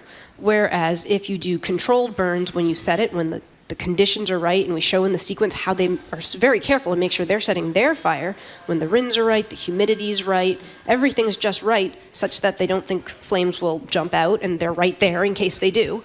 That's a much safer way to have a fire than when a power line or a cigarette butt or whatever it is starts a fire and in an uncontrolled way. And the logic being that when a fire inevitably happens, as they seem to every summer now, in increasing numbers, that there's less to burn, and therefore the fire burns itself out. Before we ask about the second, which Andrea and I are very excited about, the second solution by Indigenous people, I think we want to start a grassroots campaign to go around to restaurants. We'll tell you why in a moment. But first, I'm wondering, we see these practical solutions, we see the effect that they're having, and it can be such a great impact. And I wonder if you have a sense yet about how widely they're being adopted throughout the country. Other farmers paying attention to what's happening in Iowa, other people paying attention to how they can prevent forest fires through these more traditional methods in their own states. Yeah, it's tough to give a figure for that. I would say that prescribed burning is growing in popularity, especially in the West. In the West, it was outlawed. It was never actually outlawed on the East Coast, but it's growing in popularity. I don't know how to quantify that for you. I do know the Forest Service now themselves are using prescribed burning. No-till farming is also, I mean, a farm. If you say that to a farmer, they'll know what you're talking about. So it is growing in popularity. I don't remember the exact figures. It's not quite half the farms, but I think in some states we're getting up to somewhere in the 20 to 30% range. So it is getting traction. So there is definitely some traction. So these solutions are not solutions that, yes, they're sort of homegrown and grassroots, but they're not so small that they're insignificant. This film will help that too. I mean, I people who watch this is the kind of thing where you lean forward and go, "Hey, why aren't we doing that? Or we could do that." That's exactly the reaction you want to get. Which leads us to why Andrea and I want to be going around and collecting oyster shells around all of the restaurants and bars. Good thing to do in this town. There's a lot of oyster consumption throughout our region, throughout New England. Why are oysters so helpful to us? So in Louisiana, off the coast of Louisiana, they're kind of, in some ways, on the front lines, feeling the impacts of sea level rise there first, because the land is subsiding there, and subsiding there in large part from human activity. What we've done to the Mississippi River and what we've done for oil and gas exploration has degraded that land such that it's already sinking, and sea level rise is just adding to that. More intense hurricanes just adding to that. So they are really on the front lines of what the impacts of rising seas, more intense storms are going to be, and having to deal with that and figure that out right now. And there are some big projects, big statewide projects to try to deal with that. Take a lot of time, a lot of money, a lot of controversy. But this is one that is really low tech and relatively easy and totally grassroots. And it is, if you take oysters, used oysters from restaurants, that's what they do. They collect them from oysters, bag them up, and then bring them out and create reefs, oyster reefs. And then what happens is that new baby oysters attach their larvae to the old oyster shells and grow on them. So the oyster reef starts growing, and that's also good for the water. So it's kind of like a win-win-win. It was going to be trash. It's going to help break up water that's coming to the shore. If it hits one of these reefs, it kind of breaks up that energy of that water, protects the shoreline behind it, and then creates an ecosystem for new young oysters that filter the water and support that marine ecosystem. So these solutions that aren't just good in one way, but are good in multiple ways, are really the solutions that are most exciting, because there's almost no downside. And going back to just for Louisiana for a second, here is it Rosina Philippe? Rosina Philippe, yeah. With her tribe talking about the impact that this could have in Louisiana. There are so many things that need to happen to combat the critical losses that we're facing here in coastal Louisiana, in conjunction with other larger projects that will take the next 10, 20 years to implement. These type of projects can go into the environment in a year's time, 2 years, really quick. So you will see the benefits of having them in place, and I think we all win because of that. We're talking to Nova senior producer Caitlin Sachs about Nova's latest film called Weathering the Future. And again, Rosina Philippe, who you just heard on that clip, the name of the tribe, I think, is Atacapa Ishak tribe. And they are among the most at risk with this constant, erosion and denigration of the entire coastline. You can actually see in the film shows some of the places where they live, houses up on stilts and so on and so forth. And they're really clear that they're not leaving. They are fighting for this land. That's another reason you've got to see this film, because all of the people who are featured are people you want to know and want to work with. But they feel as though, no one's going to do this but us, and we need to do it. Yeah, absolutely. And first of all, I have to call out Kiki Kapani, who's the producer of the film, who worked so hard to develop a trusting relationship with these tribes that welcomed our production in. And we had originally heard about them because so much reporting had been done about how, they might be starting to have to think about leaving. And when we got there, the story we found was that, the words were mentioned and it was an uncomfortable subject, but they wanted to stay there. They wanted to protect this land. And they see what's happening, but they are going to fight to protect their ancestral land for as long as they can. So I mentioned at the outset how I think, speaking for myself, I think Andrea felt the same way. We're thought it was a bit of a grim homework to look at the film because, again, we're going to be reminded. It's responsible to be reminded of what we're facing in terms of climate change in our world and especially in this country, but came away feeling better.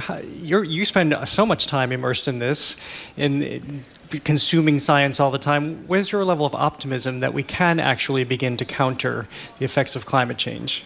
I would say since I've started reporting on it, I've become more and more optimistic, actually. Which is not to say there are not people already suffering from the impacts of climate change, which there are, and they're awful, and there are going to be more, and they're going to feel a lot of pain. But the amount of the number of brilliant minds working on this problem and the number of people who want to address it is overwhelming. And so I think ultimately we will come up with solutions to get to curb our emissions. I don't know if we're going to do it in the timeline that we need, and I don't know how much damage will be done in the process. But to me, it's clear we're going to get there. The question is how fast and how much damage is done on the way. One of the other things that's so fantastic about this film is that it understands that an audience that regularly says the words climate change probably doesn't understand really the science of it, especially in as much as what happens in the United States happens a certain way.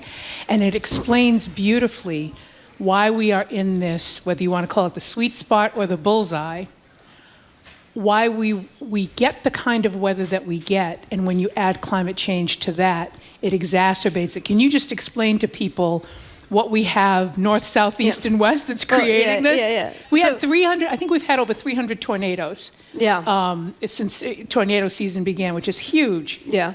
So, I mean, being between two oceans and a continent, cold continent to our north, Canada, and warm ocean water to the south, that creates kind of, and some mountains, the Rocky Mountains, that creates most weather events that you can find on the planet. Not all of them, but most.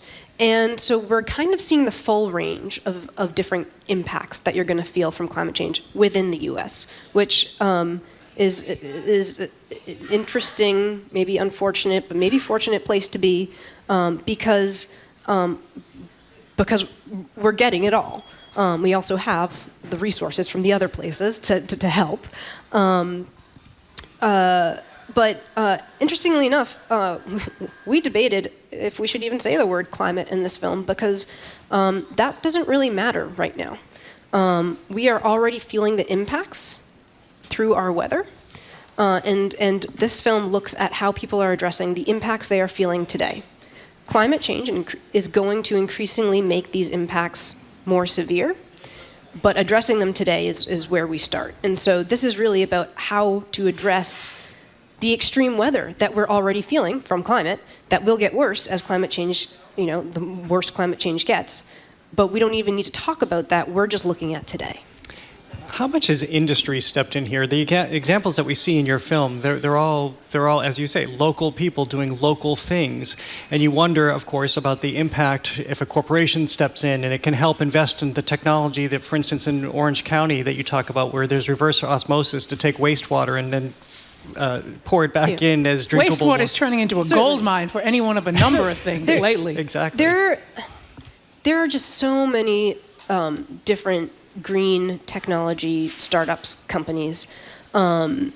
Certainly on things like wastewater, probably on some of the bigger storm barrier stuff, you'll see those. This film tried to really focus on finding, and it's actually unusual for Nova, just finding everyday people, normal citizens, because that's what we wanted to highlight. And these are all what we call in climate lingo adaptation strategies, all responding to the impacts that we're already feeling. Our film in a couple of weeks, Chasing Carbon Zero, is looking at how we cut our emissions to zero. So we need to do both things. We need to stop making the problem worse by cutting our carbon emissions to zero or net zero. And then we need to address the impacts that we're already feeling and that we'll continue to feel. And on that mitigation side, we're cutting carbon to zero. There is so many different companies and corporations working with new green energy and green energy infrastructure. It's not just, it's not just the electric vehicles, it's the charging infrastructure. It's, battery storage. It's here in Boston or in Massachusetts where, we have an offshore wind industry being built, like right now it's kind of behind, it's hidden a little bit because the turbines aren't built, but this is a huge offshore wind, and it's going to be a huge offshore wind industry town soon, in the next several years. So we only have, a little under 2 minutes left, but if you can talk a little bit more about the upcoming film, because that's, and I know you can't really sort of get into the politics of it, but that seems to me where most of the pushback is going to come because a lot of it is about fossil fuels and getting away from fossil fuels. What's the end run around that, or does the film upcoming address film, that? Chasing Carbon Zero? Yes, Chasing, yes. Yeah. So the U.S. has set a plan to reach net zero carbon emissions by 2050. So that's our goal, and get halfway there by 2030, which is 7 years away from the 2005 benchmarker. So we're already on the way. Yes, there may be some pushback from fossil fuel, but also one of the things that the film does, which I found really cool and discovered just in making it, is there are a lot of job opportunities in green energy. So for example, geothermal energy. The expertise for drilling very deep wells and fracking to make geothermal, it's the same expertise as the oil. I mean, oil pioneered fracking. Transfer of skills. Same thing. What's the industry that knows how to, drill and drive piles offshore for wind? So, not in the film. It was cut out of the film because there was too much to put in the film. But we featured a wind turbine company that was owned or operated by petrochemical companies, but because they have the infrastructure to do that. So yes, there's going to be pushback for a while, but also there's a lot of reason for optimism on our getting through and navigating. Well, I hope you do waters. a part 2. I hope you can put all of that other stuff in the part 2 of the film. And we're gonna save our oyster shells in the meantime, Absolutely. and hopefully we can Great. get Boston restaurants to do the same thing. All right, it's been a pleasure talking to you. We both really enjoyed the film and hope you're back when the second film comes out. Great. Thank you. Thank you. We've been speaking with Nova senior producer Caitlin Sachs about their new film, Weathering the Future. It premieres on PBS tomorrow night. Watch it at 9 p.m. Eastern, WGBH2, and is available streaming online at pbs.org/Nova and on the PBS video app. Caitlin, thank you for being with us again. Coming up, food policy analyst Corby Kummer. You're listening to Boston Public Radio.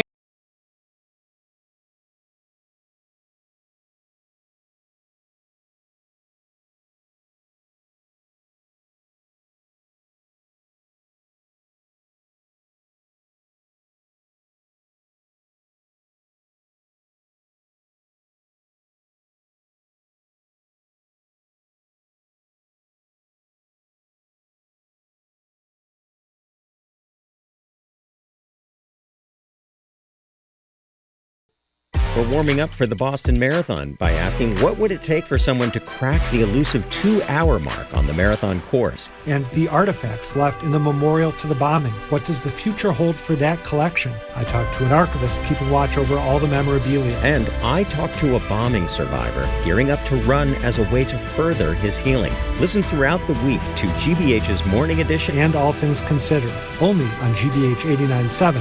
Online at gbhnews.org. Support for our programs comes from you and the Boston Philharmonic Orchestra with conductor Benjamin Zander performing Schubert's Unfinished Symphony and Mahler's Das Lied von der Erde at Symphony Hall April 14th at 8. Pre-concert talk at 6:45. bostonphil.org. And A Blade of Grass, located in Sudbury, offering a wide range of landscape services to the Boston Metro West area, including landscape architecture, construction, and estate care. You can view their portfolio at abladeofgrass.com.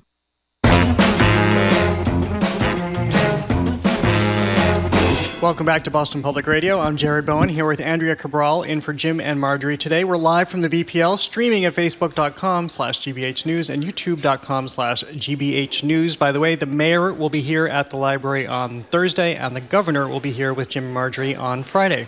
We're joined now, though, on Zoom by Corby Kummer. He's executive director of the Food and Society Policy Program at the Aspen Institute, a senior editor at The Atlantic, and a senior lecturer at the Tufts Friedman School of Nutrition, Science, and Policy. Hi, Corby. Hello, Hi, Corby. Jared. Hello, Andrea. How are you? Great. How are you? We were just talking to Caitlin Sachs, who's a senior producer at Nova, about this film called Weathering the Future, and how individual, smaller communities are going at climate change and trying to solve that problem. We thought we'd start off with you, because these things are connected, about the shutdown of salmon fishing off of California because of drought. Here's another impact, just like we were just talking about. Tell us what's going on there, and am I not going to be able to order salmon anymore? Of course you'll be able to order salmon. So salmon, wild salmon, have been endangered for decades. Atlantic salmon was a huge industry, and there was an enormous industry off Maine. And only, I think, in the past, about 15 years ago, was there a very limited reopening of the Maine salmon fishing industry. Whenever we order salmon at a restaurant, unless it specifically says wild caught Pacific salmon, which is for everything from Alaska on down to California, it is farmed. So it's farmed Atlantic salmon, or it's in Norway or the Isle of Man or Scotland, these terrific farms. There's very, very little legal wild-caught salmon. I myself prefer it, and so I'll wait until really June through September to have wild-caught salmon, but it's almost all from Alaska. So California has frequently closed its salmon fishing season, even though I was very surprised to read that it employs 23,000 people. It still is constantly being closed because there's not enough water. There's not enough resources. California has been drought plagued for decades, and that's happening again. So it's a 1.4 billion fishing industry, the Golden State Salmon Association. But when I used to report on salmon, I went to Alaska a couple times to visit, to go out on salmon boats. It was very exciting. It's always been a very limited allowable catch. And even in Alaska, which generally doesn't ever close it down for the season, California does frequently close it down for the season. The fishing boats don't know till that morning whether they will be allowed to go out for the day's haul, because it changes day by day. It's one of the most extraordinary things I've seen. I think I was in Ketchikan, Alaska, and saw the salmon swimming upstream. First of all, they're huge. They're leaping out of the water. Some of them leap too far, and there you can actually see them on the banks. But it's one of the most extraordinary things I think you can see in nature. And so that's why it's especially heartbreaking to realize this is shutting down in California. But Corby, after the droughts you've just talked about that California has been suffering for years, we know they have had an extraordinary amount of rain this past winter and into spring. So what does that portend for the future of salmon in California? I think the idea is let's try to preserve them while there's more water than there's been in years, and let's not watch those populations go down again. Turns out the last time is 2008, 2009 that the entire state was shut down, but it's fishery managers who are saying, now's the time to let the population recover. Let's take every step we can to allow them to recover, because they've always been this hair's breadth of survival. Okay, so Corby, this next story, Jared and I have been, sort of going back and forth on, because this just fascinates me. In agreement, but we should say. Yeah, we're totally in agreement. Tipping, okay? So I'm a 20% tipper. I just think you have to tip 20%. It's just important, and I know that people work for their tips, but I'm always confused about the difference between a 20% tip in a restaurant or 20 or more % tip in a restaurant where they're bringing you your food and you're asking for different things and they're replenishing your water, and the tipping when it is a grocery delivery or Uber Eats delivery or a DoorDash or Grubhub delivery. So talk to us a little bit about the people who rely on those tips and how they sort of factor in a strategy that allows them to make a living on those tips, but also the appropriateness of the tips. So it's a dog-eat-dog world in which the Uber drivers and the DoorDash people, who are romantically called dashers, but it's a kind of miserable existence, right?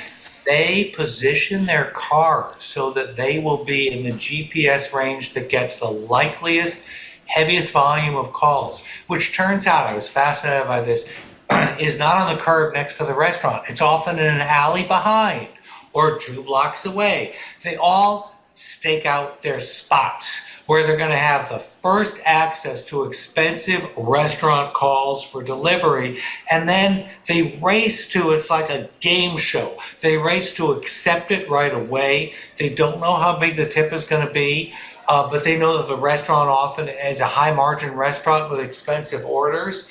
Then they go, they double park, they try to get in, and then they battle traffic, and they battle people's dogs and their gates. So there was this terrific story in the New York Times about several drivers in Los Angeles. And Los Angeles has different gated communities. It's really hard to drive around. And when you get a sense of the misery of these workers, if you're in New York City, I remember the New York Times during the pandemic put a camera on a bicycle for one of the bicycle delivery people, and they had you as if you were in the bicycle driver's seat looking at traffic on both sides of you. It was the most vertigo, scary, panic-inducing traffic video of what it was like to deliver your darn lunch sandwich. So once you get an idea of what life is like for these people, you start realizing, even if you haven't been hassling the server about, I told you I didn't want olive oil, or I told you to bring the olive oil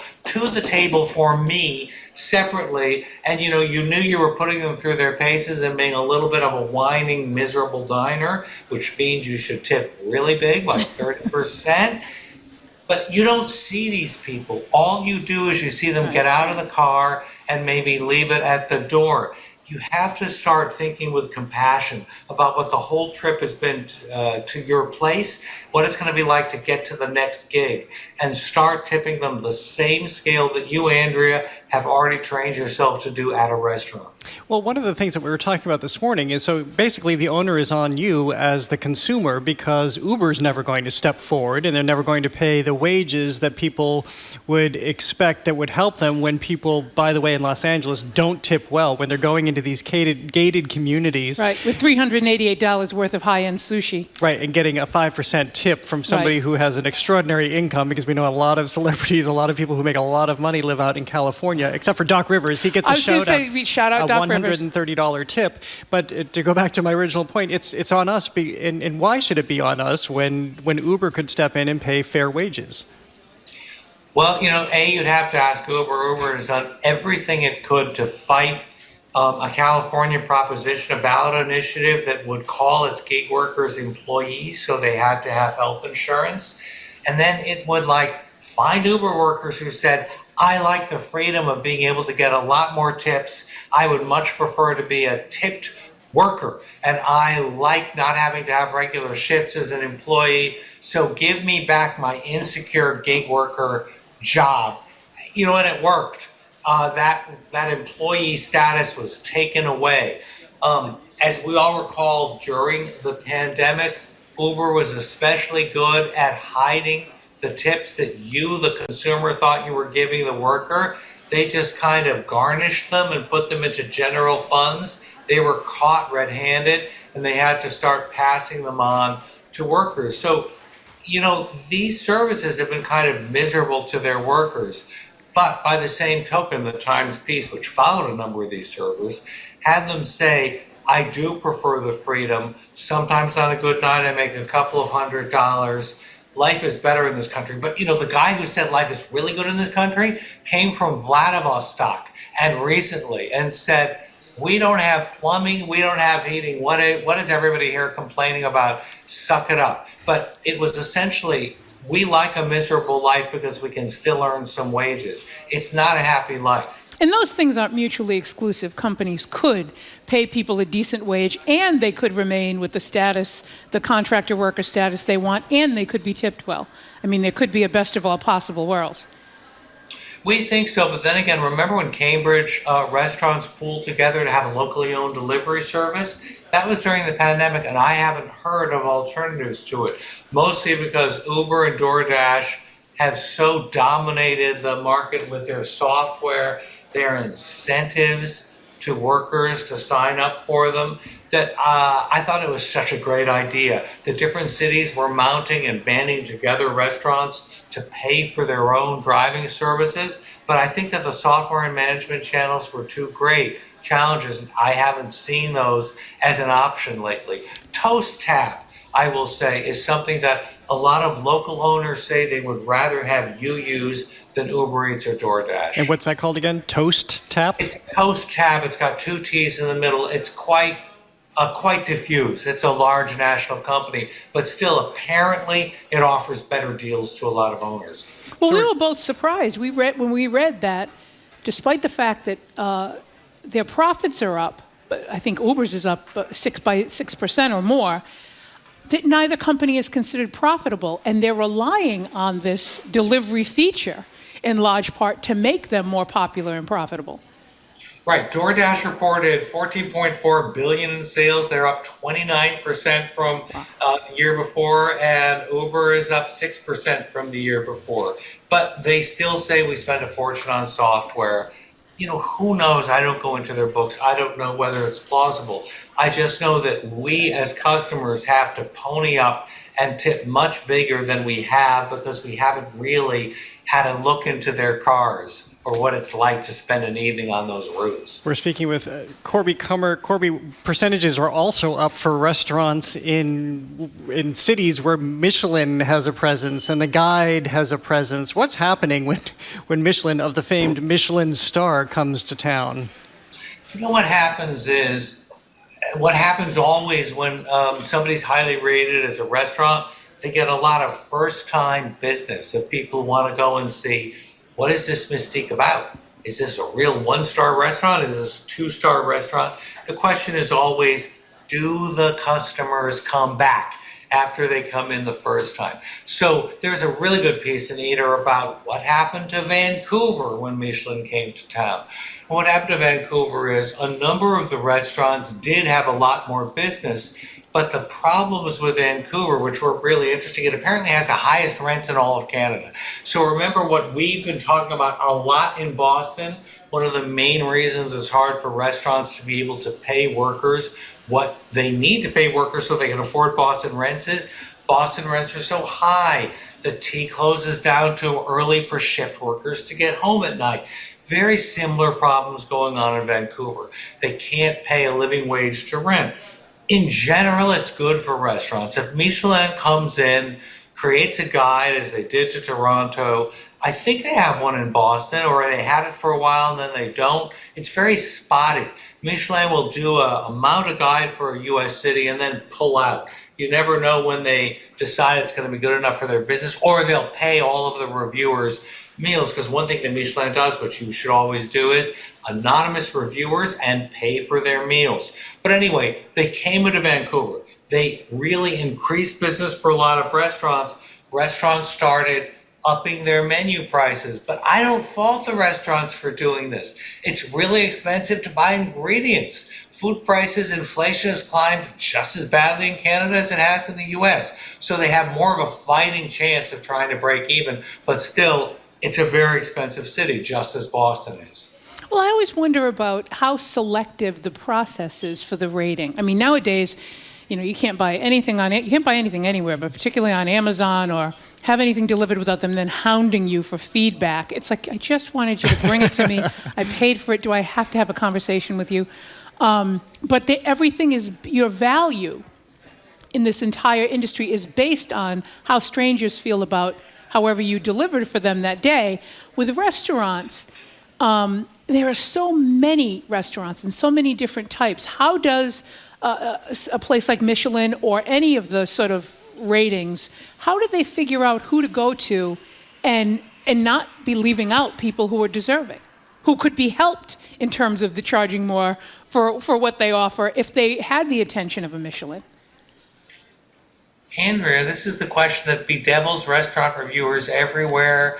Completely changed the James Beard Award criteria so that they require diversity and equity statements from any restaurant before they will nominate them. That's now part of their criteria. They've tried enormously to increase the range of cuisines they go and support.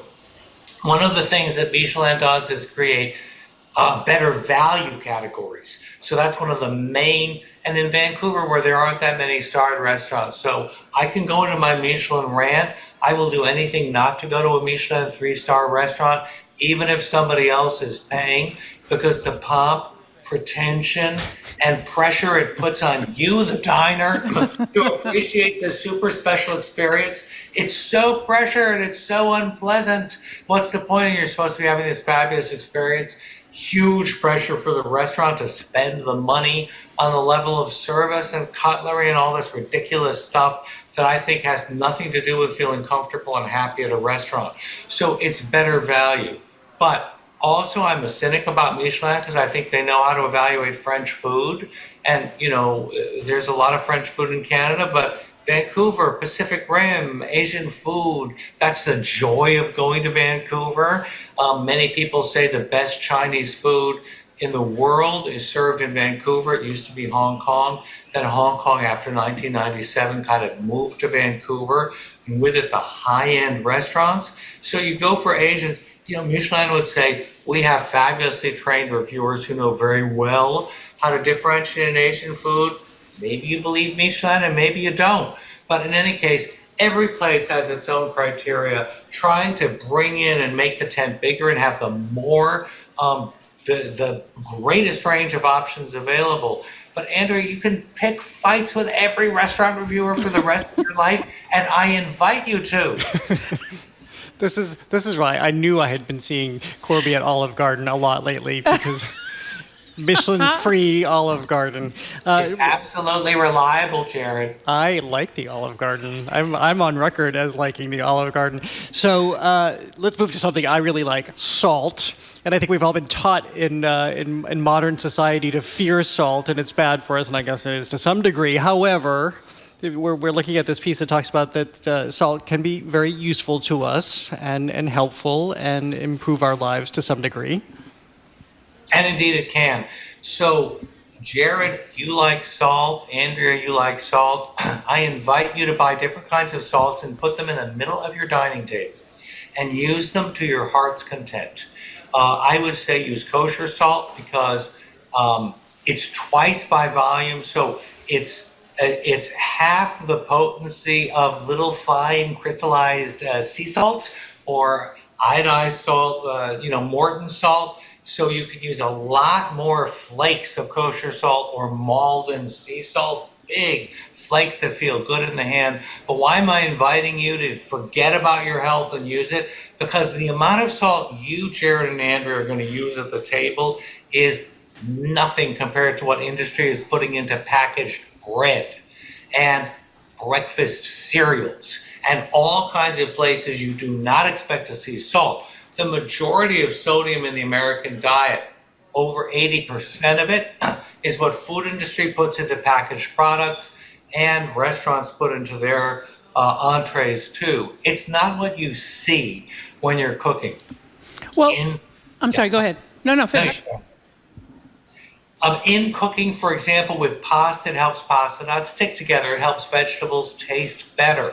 So adding it to boiling water is a really good strategy often. It brings out the flavor of food. There's very little reason to worry about the amount of food you see yourself, the amount of salt you see yourself adding to anything while you're cooking or at the table, because again, it is as nothing compared to what industry and restaurants are putting into your food for you.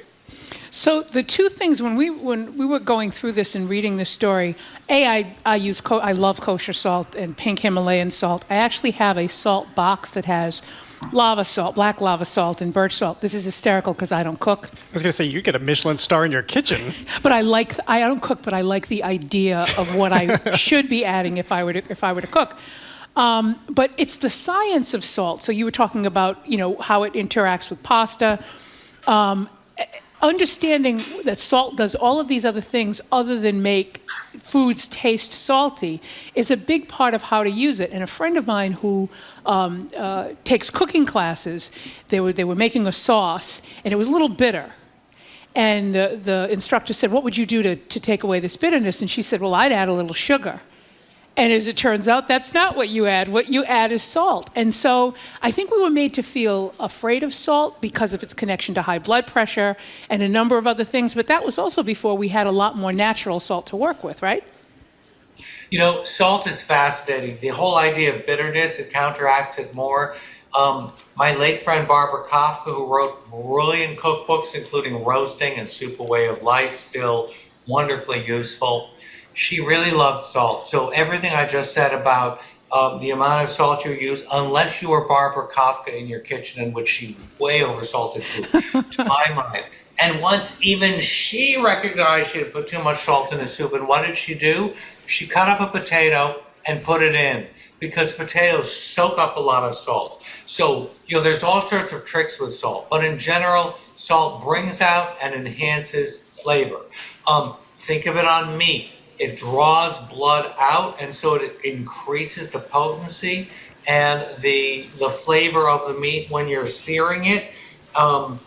We talked about the amount in vegetables that you want to use, and when you're boiling pasta, that's where I throw caution to the winds in boiling pasta, because I think it adds so much flavor to pasta, and really, there's nothing better than drinking pasta water after you've drained pasta out. I want you all to be making faces like, what are you talking about? I am making that face, yeah. Amount of flour and wonderfully binding starch. It's great for sauces. And I just dip a mug right into the pasta pot after I've taken the pasta out. It is fabulous, and you will love it. Well, Corby, we just have just a little bit of time left, but we should be remembering somebody who had a significant impact on food in this country and the food culture in this country. That's Mimi Sheridan, who just died last week at age 97. Who was Mimi?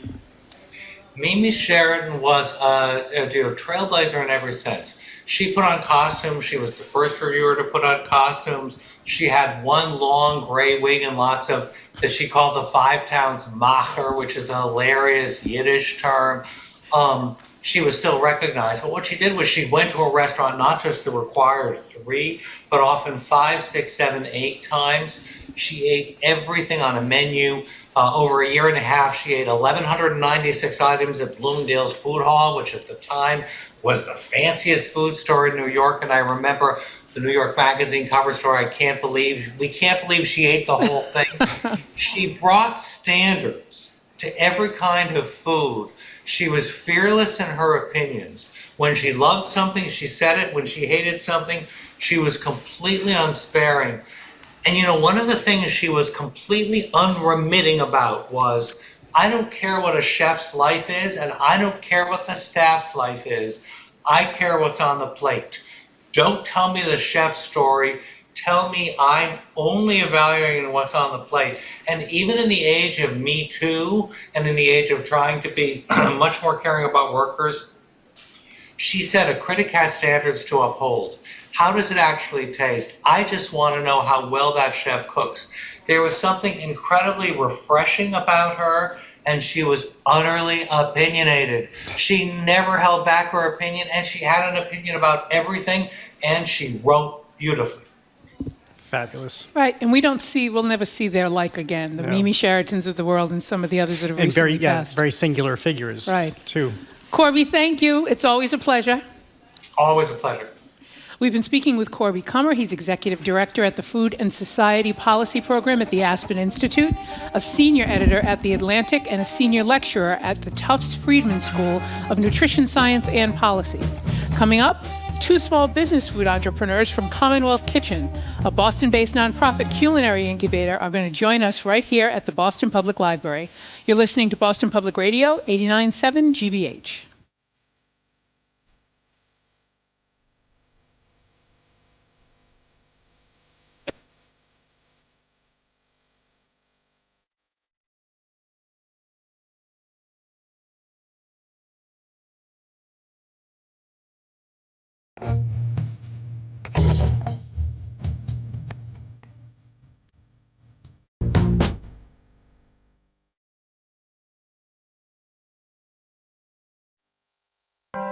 A classroom full of 6-year-olds, their lives disrupted forever when Russia invaded Ukraine.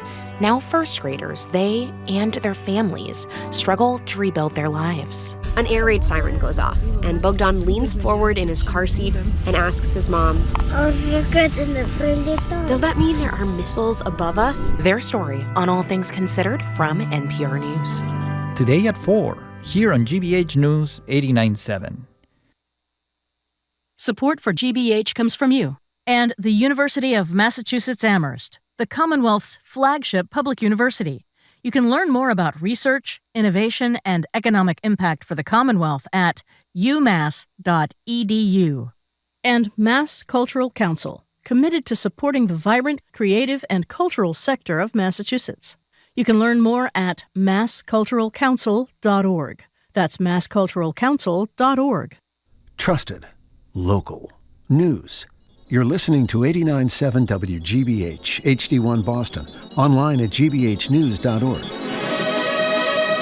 GBH News with NPR. What matters to you?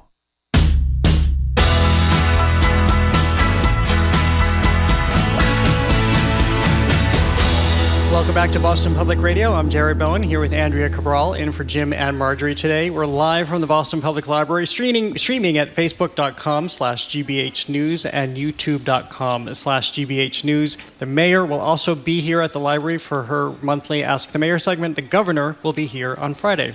But we're joined now by two local food entrepreneurs, Elena Rapucci of Simple Sips and Karen Clark of Clark's Cakes and Cookies. Exciting cookies. They're a part of Boston's nonprofit culinary incubator, Commonwealth Kitchen. Thank you both for being here. Thank you for having us. Thank you for having us. It is absolutely a pleasure to meet both of you, and we're going to get into the whole sort of Commonwealth Kitchen aspect of this and your involvement with them. But what everybody always wants to know, because starting your own business is no small thing, is how did you get started? Why were you interested in doing this? And sort of what gave you the impetus to start? And let's start with Elena and then go to Karen. Tell us how you decided to start, why you decided to start your own business. Yeah, absolutely. So I am a cocktail lover. I've been gluten-free for a long time and haven't been able to partake in beer culture. And also wine tends to bother my digestive tract. So I always gravitated to cocktails, and I found it really frustrating that there weren't any fresh mixers on the market made with a fresh puree, a fresh juice, and fresh herbs. They all used extracts and natural flavorings and preservatives, and I really wanted that fresh, exciting drink, and it didn't exist. So I decided to embark on the journey to figure out why it didn't exist, which was because it was really hard to make. And that led me to the Commonwealth Kitchen to start the journey there. And what's the name of your business? Oh, yeah. So the name is Simple Sips, Fresh Cocktail Mix. And yeah, we're based out of Boston, same as Karen. All right, and Ms. Karen, what made you decide that Clark's Cakes and Cookies was an idea whose time had come? Well, I did it mainly because of my sons. At the time, I had two, and they were young, and I said, something's wrong with the sugar base. I didn't want any more high fructose corn syrup. And then I embarked on making my own products, my own cakes, my own cookies for them. Someone along the way said, "Have you ever heard of vegan?" And I said, "No, what does that mean?" And they explained it to me, and I liked it, and I incorporated it in the process of my baking, which was not as easy as I thought, because how do you get a cake to rise? How do you get a cookie with that nice crumb, without the eggs, without the butter, without all the milk? And it took a lot of perseverance, a lot of patience, and that's what made me start the business. I should say that was its inception. And along the way, with a lot of encouragement from my family saying, now it's time, because they were small at the time. And then my husband said, it's time. It's time to go forward. Elena, I'll bounce back to you for that same question. So you're working on this. You have a great idea for cocktail mixers and using fresh ingredients. What made you decide that it was your time to take it to the next level? Well, I always knew I would own my own company someday. Have that entrepreneurial spirit, and I never really had that feeling of this is it. This is the product I want to develop. I have a background in fashion, so I have a lot of experience in product development, but it's clothing, and it doesn't go bad. You don't have to refrigerate it. And my mom was a chef for a long time, and so we kind of, once this conceptualized into something, actually it was conceptualized as something very different than it is today. It was more of a gift-giving idea, and now we've totally shifted. Our main business is supporting bars and restaurants, but between my mom and myself and just looking at, like, this doesn't exist, this product isn't out there, we can really fill a void in the market. I said, if it works, that's awesome, and if it doesn't, that was a really expensive hobby that I tried to do. To go back to Andrea and I were talking about, right. How insane is this that this didn't, good for you, but how it's so bizarre that this didn't exist in a nation that loves to drink, in a city that loves to drink, right, and have its cocktails, that what you're doing, people couldn't make their own sublime drinks at home? Yeah, I mean, it is really costly to do because for example, we don't use any extracts or natural flavors. So if you see mint on our label, we're infusing fresh mint. So that's extremely challenging to source, extremely challenging to make sure you're consistent. So there's a lot of challenges of, what pasteurization method are you going to use to make sure your product is safe? All these different things that apparently most companies said, that's too difficult, I'm not dealing with that. And so our product is premium, but it fills that void of that premium mixer that didn't exist out there before.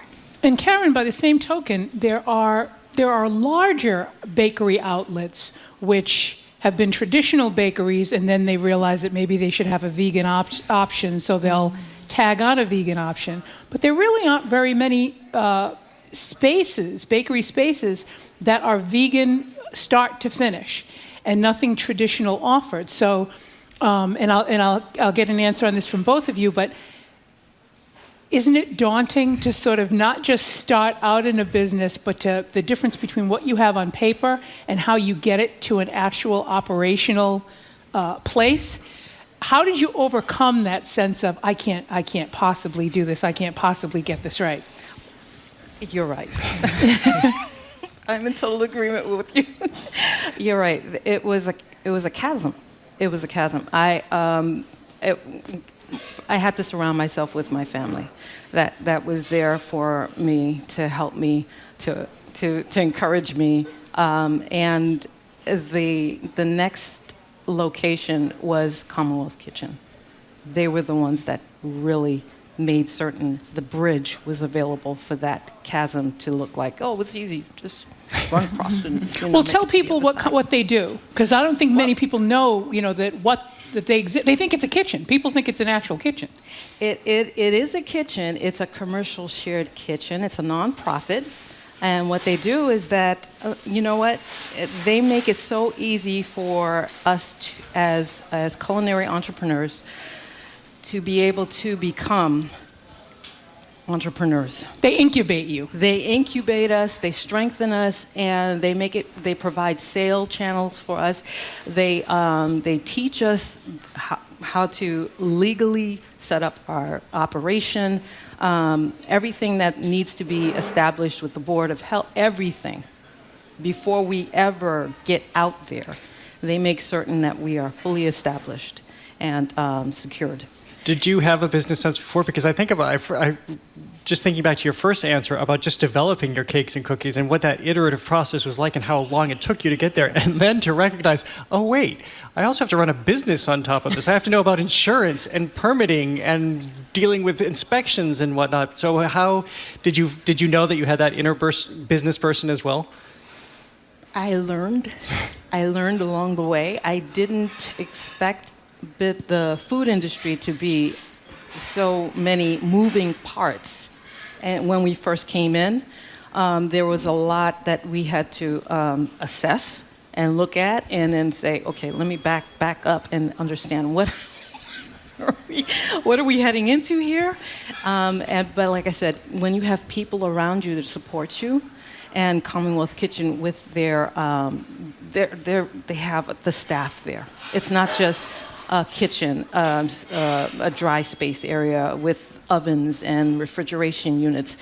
They have the staff there to support you and keep you up and running, and the networking outside in the city of Boston and surrounding vicinities. Yeah. Well, we need to start trying what you have brought here. So, Elena, I had to disappear for a second in between segments. I came back. I had this lovely array of colors. Aren't those lovely? They're beautiful. So I was on the website last night, by the way, Elena. I was looking up both of you, and thank you. I'll be ordering after today. So what do we have before us that we can taste right now? We have 5 flavors that we run all year round, and then we also have a seasonal rotating that comes through. So what you have in front of you, the yellowish one, is our pear pressure flavor. And there's no alcohol in this right now? No, it is a mocktail. I made you a mocktail with seltzer, which is another great thing about our product. You can enjoy them non-alcoholic, which is amazing. So what you're trying first is pear puree, lemon juice, and vanilla bean syrup. Yeah. That was kind of the one that started it all. This is so refreshing. It's so refreshing. It makes a great mimosa, too. Oh, my God, that's unbelievable. And I don't drink at all. I mean, I'm doing it The mocktails, that's what, I'm going to buy the salsa. These are unbelievably good. Most of our bars actually put them on as both cocktails and mocktails to support the non-alcoholic movement. So, and what's in the middle here? The middle one, you have Laid Back, which is guava. This is Karen's favorite. Orange juice, lime juice. We make our own orgeat with coconut and almond. Oh, and so different, too. These are really great. And that's our bestseller in the summertime. It really goes great with rum. It's great with tequila. And then the last one is our summer seasonal. So this is blueberry puree. We use lemon juice, a local honey from Carlisle, Mass, and some thyme. It's really good with You can gin. taste the honey. You can taste the local honey. Yeah. It's so good. I'm excited about that one. And you're able to, do they last a while or? Yeah, so from the day that we make them, it's a refrigerated product, but we do have close to a year. And then once you crack the seal and you open it, you have about a month to finish it. Oh, that's a great amount of time. We have an amazing pasteurization process that works perfect for our product and allows us a great shelf life. And the bottles, you have the 16 ounce and the 1 liter. How many drinks does the 16 ounce make? So the 16 ounce is a minimum of 5 drinks. Most people get a lot more out of it than that because they're very intense. You don't need a lot to make a drink. So if you're enjoying them as a mimosa, you could get 15 drinks out of that small bottle. And then our large bottles make over double that, so at least 11. And there's recipes. I mean, if you find them on the website, but I think they're on the label. It recommends the type of liquor that you want to mix it with, the type of alcohol, and gives you all of these suggestions. It's just great. Now do we get to try the cakes We and cookies? definitely. I'm going to go for the chocolate chip cookie because it's the easiest thing for me to unwrap at this point. Yeah, so what do we find in here, Karen? Okay, you have 3 different, we have our trio treats. But first we're going to do the cookies. So we have our chocolate chip cookies. I am also a chocolate chip cookie person, by the way. I know Jamie, our producer, would not believe that, but I am. Everything we make is with only organic sugar. So you're going to have 2 different types of chocolate. You have our semi-sweet from Calibut. You have our Taza's 70% dark chocolate. And you also have a pinch of sea salt. How does this not have it has no butter eggs. or no eggs? Milk, Aren't they amazing? No milk byproducts. Oh, my goodness. No kidding. Oh, my goodness. This is fabulous. And see, so that's part of it is that people have a sense of, when you say the word vegan, they have an idea in their head about what it's supposed to taste like. That's not it. I mean, these are delicious. What we do is that we take everything that you've come to know and love, but without sacrificing the taste and the texture. And it's vegan. And you had good judges at home, I would imagine, with your kids. I have actually aunts that are cake bakers. Oh, really? So it's in the DNA. Yes. So when you bring it to people who have been doing it for a long time, you know, when you hear that's nice. It's time for you to go back to the kitchen and do it again, and then get it to that point where you say, "I'm going to make certain I get this right," and then you go back out there, and then they go, okay. But you're going to expand your menu too, so it's good that you have these cake bakers like at the ready because it seems like you're going to need them.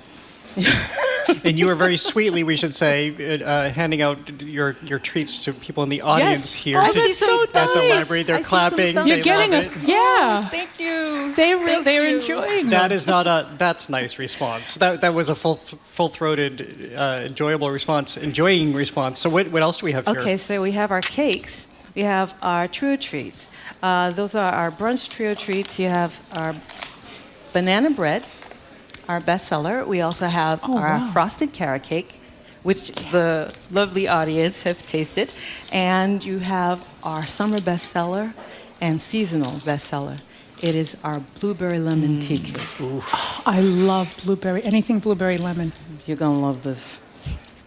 Well, I realize that Andrea and I are the same person. You love chocolate chip cookies. I love chocolate chip cookies. You love carrot cake. I saw your response to the eyes rolling back in your head. I love carrot cake as well. This is very exciting. I'm very interested. I want to try the vegan carrot cake because carrot cake is such a rich, dense cake anyway. Yes. And everything you're experiencing is vegan from batter to frosting. And what's the key to the frosting? Because people are very specific about their frosting, especially when it comes to carrot cake. What's your philosophy? A lot of love. A lot of love. It's a great Jared, answer. I'm not telling you any of my secrets. That's right. None of my secrets are coming out. Not until the cookbook comes out. So Elena, when I went on the website, I was looking at all the variety, and I basically know what I'm going to order. But You had one that's brand new that's sold out already, and I cannot think of the name of it, but I'm definitely waiting for it to come back in stock. The blue-eyed honey. It must have sold out in like minutes. We did make more this week, so it'll be live today. You can buy it tonight. Okay, and tell people what's in it.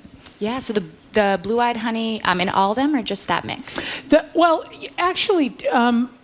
For the ones that, if you can do it quickly, you can do it for all of them, but the one that just sold out seemed to me to be just spectacular in terms of its ingredients. Yeah, absolutely. So we use blueberry puree, 100% fresh, and nothing ever has from concentrate. Fresh lemon juice, fresh thyme that we infuse into it, and then the local honey from Carlisle. And this is amazing with gin. It gives you those like extra notes. It's really good with rum if you want something a little sweeter. And then, of course, as a mocktail, as you enjoyed already.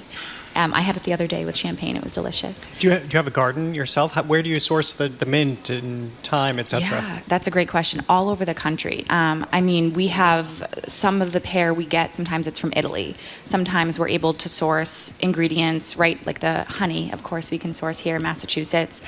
We do our fig flavor is our bestseller in the wintertime. So we make more of that in August. And we use a local maple syrup from Whately, Mass. So anytime we can source something locally, we do. It's just some of the fruits are so exotic. It's hard. Like guava, we can't just go in the back and get that. But when I first started the company, I did have a little garden that I would use to do my test kitchen stuff.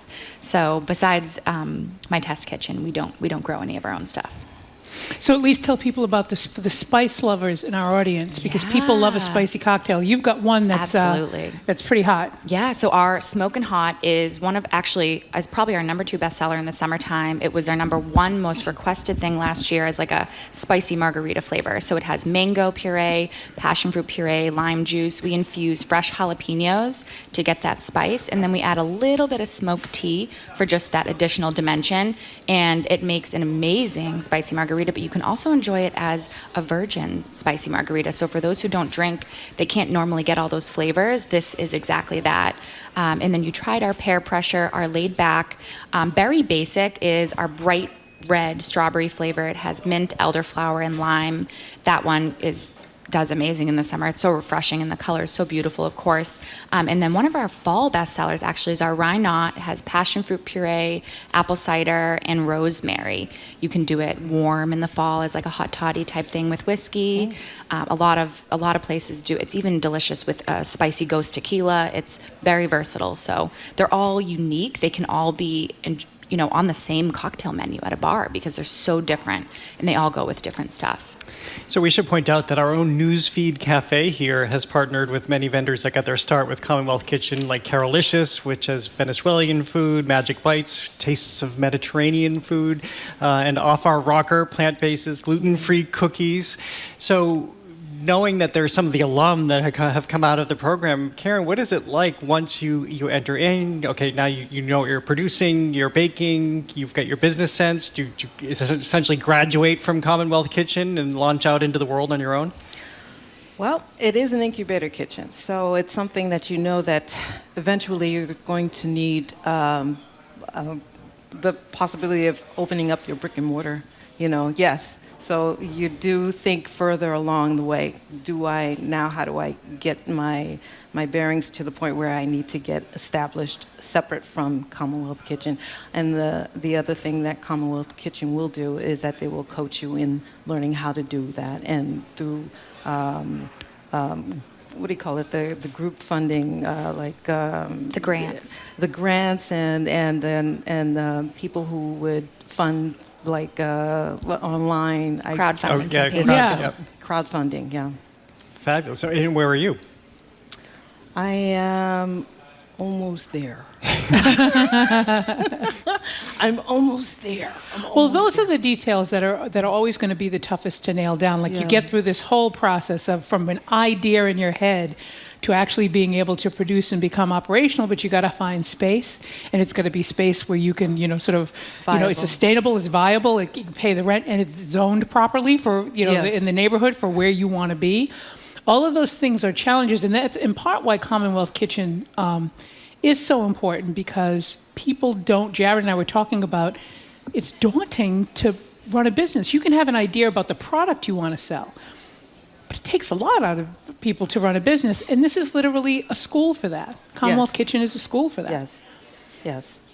And I highly recommend, I should say, they have a class that me and Karen both got accepted into when we first started our business. It used to be called Food Biz 101. I think it's called something different now, but like Karen said, they teach you everything from what you need on a label, how to get certified with the city, just every little detail. And so that class is a great starting point, and highly recommend to anybody who's interested in starting a business in food. Who helps you with your names, by the way? You have great names for your mixers. I thank you. I appreciate that. And I have to give the credit to my Instagram followers. I usually put out, what should we name this? Here are the ingredients. And they come back with the most hilarious names. And they're funnier and smarter than we are, so we just let them do it. What's your favorite? What's the funniest, smartest? Oh, geez, I don't know. I guess I love peer pressure because it just is, it's great. But laid back, we got a bunch of lays made for our next event that say we got laid at the Simple Sips booth, so I'm excited about that one, to give those out. It'll be a lot of fun. Where is your next event? So we're thinking of doing a wine festival down out in Brimfield, Mass. Oh, very nice. And then the Brimfield Antique Fair is coming up too. It's a lot of fun. That'll be well attended. So Karen, where can we find you? I will be this Saturday at the Vegan Market. It's in Salem, and that starts at 11 a.m. Also at Sudbury Earth Day. That's on the 22nd of April. You'll find me at the Taste of Dorchester. That's the 27th. That's a lot of people go to that. Yes, we'll be there too. And spring and summer markets are starting up, and the first one is Natick, and that's on Saturdays. Yeah. Excellent. So where can people say your websites or any place else you want, Instagrams, anything you've got like that, let people know where they can get you. Okay. For me, Clark's Cakes and Cookies. And that's Clark with an E. Clark with an E. You got to put the E on that one, and you'll find me there. We ship, and let me see, Instagram, Facebook. You'll find us there. Yeah. And we're at drinksimpleSips, plural.com. The best way to get in touch with us is to follow our Instagram at Simple Sips, because you can access our website there. And if you don't see it in a store, tell them they should carry it. Tell them to reach out to Horizon Beverage Distributors. They're our distributor for all wholesale. Ask your bars and restaurants. Tell them to serve us. That would be the best way to support our business. Absolutely. Well, thank you for bringing us all of these goodies, but these are two fantastic products. Thank you. Good luck to both of you. Thank you so much. Thank you, everyone. Thank you. We've been speaking with Elena Rapucci of Simple Sips and Karen Clark of Clark's Cakes and Cookies. They're both part of Boston-based culinary incubator Commonwealth Kitchen. Up next, CNN's John King zooms into the Boston Public Library. You're listening to Boston Public Radio.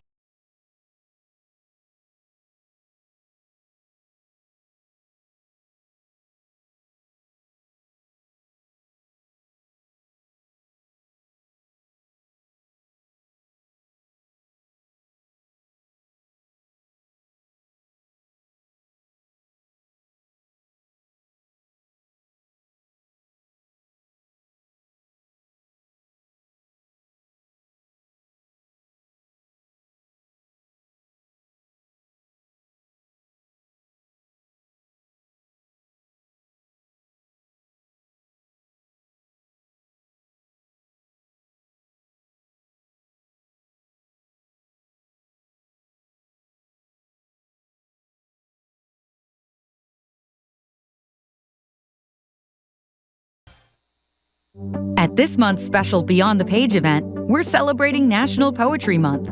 Join us on Wednesday, April 26th for an evening of inspiring poetry reading with a panel of fantastic local poets. They'll each share some of their work and then take your questions live as they discuss social issues in contemporary poetry and how poets use their art form to respond to the world around them. Learn more and reserve your ticket today online at gbh.org/events. Funding for our programs comes from you and Mass General Brigham Health Plan, a health plan connected to a world-leading healthcare system, committed to providing innovative plans, coverage, and a broad network of doctors. Learn more at massgeneralbrighamhealthplan.org.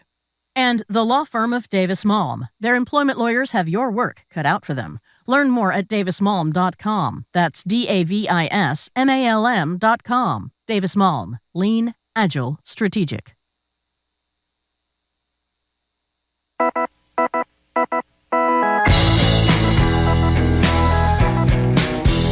Welcome back to Boston Public Radio. I'm Jared Bowen here with Andrea Cabral, in for Jim and Marjorie today. We're live from the Boston Public Library. A reminder that the mayor will be here on Thursday and the governor will be here at the library on Friday for her monthly Ask the Governor segment. We're joined now on Zoom by CNN Chief National Correspondent John King, host of Inside Politics. You can catch that weekdays at noon. Hi, John King. How are you, Mr. Jared, King? Andrea, good to see you as well. It's been great, given all the things happening in the news right now, having the mayor and the governor in interesting times to have conversations with the local politicians who are having to deal with things that the town I work in doesn't like to deal with. Yeah, well, and as we know, Governor Healy is stocking up on the abortion pill here in Massachusetts directly as a result of what we saw this week. So Right. I'm sure we'll ask a lot about that. It was an immediate response, an executive order issued, and the actual purchase of the pill, so that we won't find ourselves high and dry. And we're going to talk about that in a moment. But before we get to that, Tennessee, I say with a sigh. So after a very public expulsion of attempted expulsion of 3 of their members, but an actual expulsion of only 2, Justin Pearson and Justin Jones, Mr. Jones was voted back in to his seat. Tell us, give folks a little bit of idea of background on the expulsion and the return. Well, it's just a remarkable political story. And the question is, in a month or 2 months or 6 months, will we still be talking about this, in the sense that you have the Republicans in the legislature deciding they would use their power? There's no question that 3 Democrats broke the rules, if you will. They say they broke the rules for good reason, that they were trying to get attention after the tragedy at that Christian school, the shooting. 6 people died, 3 of them children.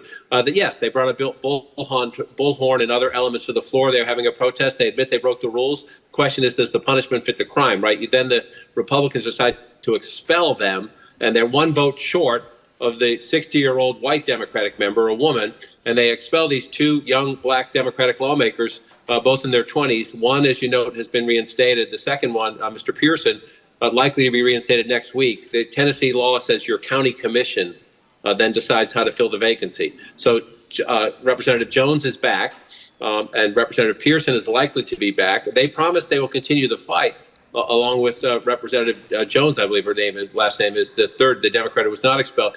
And so here's the question. Governor Bill Lee, the Republican governor of Tennessee, said today he was willing to look at some things, including expanded background checks. Do we get out of Nashville and out of Louisville, where you have this new activism, do you actually get adult conversations in state capitals and maybe here in Washington about a gun safety conversation, a gun reform conversation, or, as you both know, will we be here a month from now talking about something else and these things fade? That, unfortunately, is the history. But it was so striking. You listen to the Tennessee developments. And again, a Republican governor saying, I'm willing to look at some things. That's a big deal. We'll see where it ends up, but that's a big deal. And then you had in Louisville today just this incredibly emotional press conference there, where you have a Democratic mayor and a Democratic congressman not quite begging, but emotionally saying, please, Republicans, sit down and at least talk to us. For the Tennessee governor, how do you parse, we'll look at things? We have seen people not necessarily have an immediate response or any language about these events right after they happen. This is essentially right after it's happened, and it does feel a little different. Do you see it the same way? Yeah, it does feel a little different, Jared, but we've also had, think of Parkland, right, and the Parkland kids who became national role models, national activists in the gun debate. You see them here in Washington from time to time still. And yet very little was done.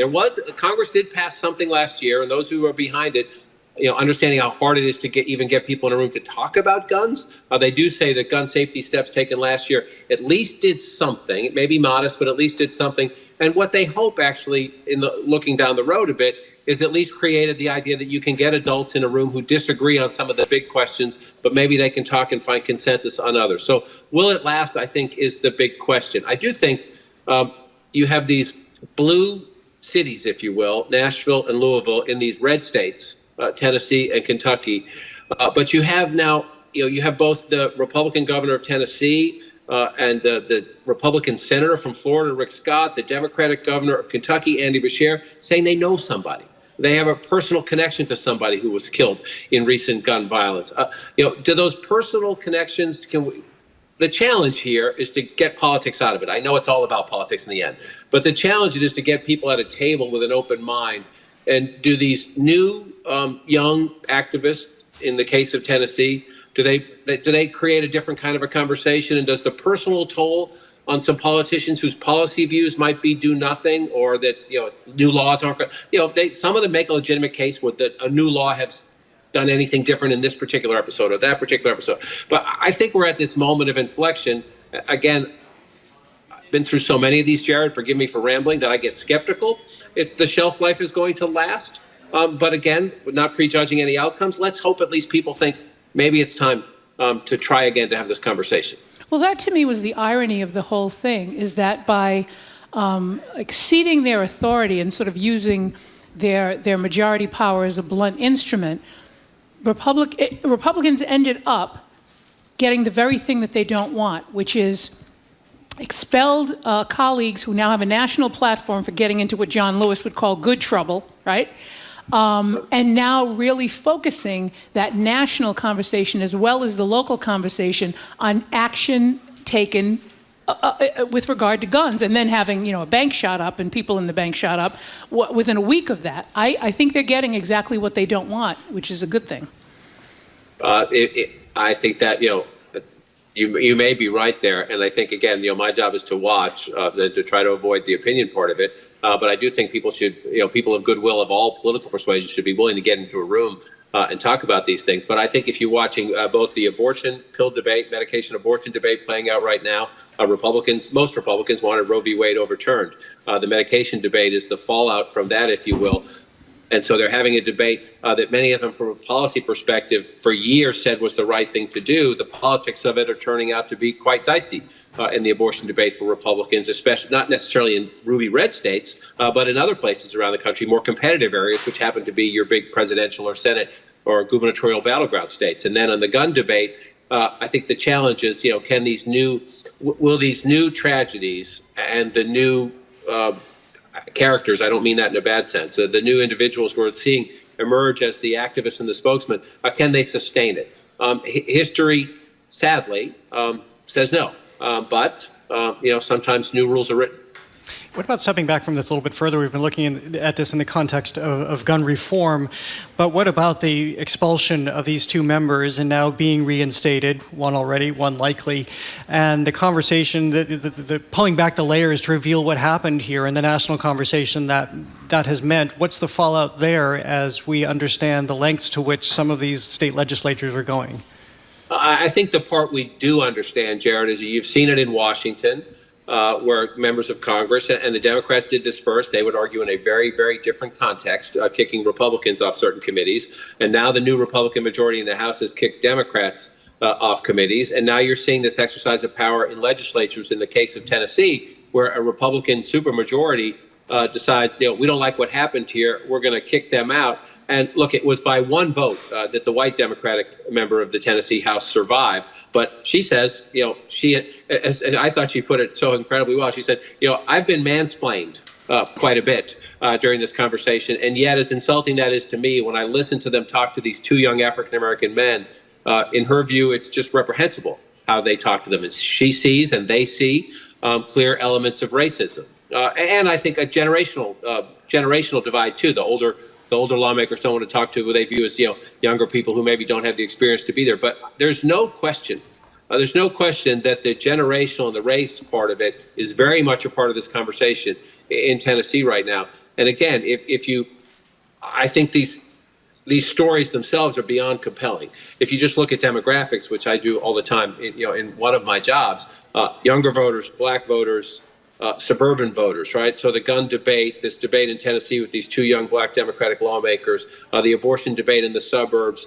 In the rearview mirror, these are not good fights, to Andrea's point. These are not good fights for Republicans to be picking, and yet they seem to be almost forcing them on themselves, if you will. We'll see what happens looking forward, but in the rearview mirror, if you're Democrats, you're attacking young black men who were duly elected for exercising what they believe. Again, they were out of order. Okay, you don't have to kick them out of the legislature for that, but Tennessee can debate that. But you're talking guns, you're talking race, you're talking abortion. Those are things the Democrats believe help them. We'll watch it as we go forward. Right, and especially because this is a legislature that has failed to oust members that have exhibited actual criminality in the past. But I asked this question of someone when I was co-hosting a week ago. Where does the Republican Party go? If you're increasingly talking to your very narrow base and you're taking positions on issues that have large swaths of the voting public, women, Generation Z voters who really kind of started to show their strength in the last election cycle, if you're not growing your party, where are you going? It's a great point. It's one of the arguments, the former governor of South Carolina, the former UN ambassador Nikki Haley is making now in the Republican presidential primary, that we keep losing, and are we going to keep picking the same candidates and doing things the same way and keep losing? She has her own issues trying to, how much will she separate herself from Trump? But she is making that argument. Normally, especially a month ago, if you'd asked me that question, I would say that in my experience, parties go through these generational changes, these ideological changes during presidential seasons, right? Presidential primaries. You pick your candidate, and that candidate is the face and the ideology of your party, if you will. Well, the emergence of Trump running again, and at the moment being a pretty powerful frontrunner for the Republican nomination, certainly means that conversation about getting to a post-Trump Republican Party seems to be on hold. I mean, we'll see what happens. If somebody emerges to beat him, that will instigate that conversation. I do think to the conversations we were just having about Tennessee, about Nashville, Florida is about to enact stricter abortion restrictions, even though many Republicans think, wow, this is not good for us globally, if you will. I think we may see surprises. Normally, I say it plays out nationally, and you pick a president, and that sometimes changes the direction of your party. Bill Clinton changed the direction of the Democrats back in the 90s. Obama, changed the Democrats back again. So Biden to the middle. Sometimes you see it in the presidential races. I'm interested to see if we see more of this playing out of state legislatures as to one of these states. I mean, Tennessee has a very different Republican Party now than it did when Lamar Alexander was the governor, for example, a Republican, or when Bill Frist was one of their senators, a Republican, but a very different, more Chamber of Commerce, more on business, economics, smaller government regulation issues, and these cultural issues that seem to be animating Republicans right now. But I think it's a great question to watch as these debates play out, whether it's about guns, whether it's about abortion, whether it's about the treatment of trans athletes. These debates are all blossoming in red state legislatures across the country. Maybe some of the change will come from there.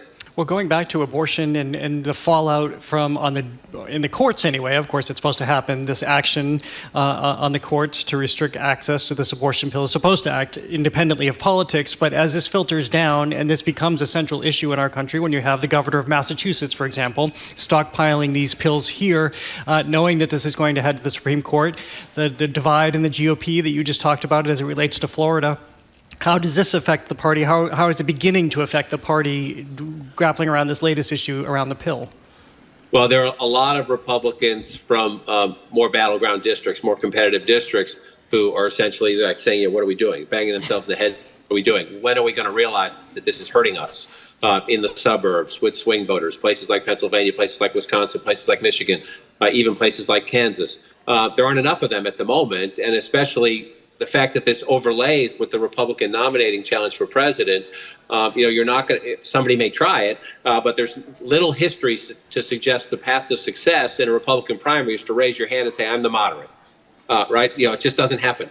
And so I do think you'll have, Mike Pence praised the Texas judge's decision. Trump and DeSantis have been silent. It's a Trump-appointed judge, and DeSantis says he's committed to signing if the legislature passes 6 week would be the restrictions in Florida.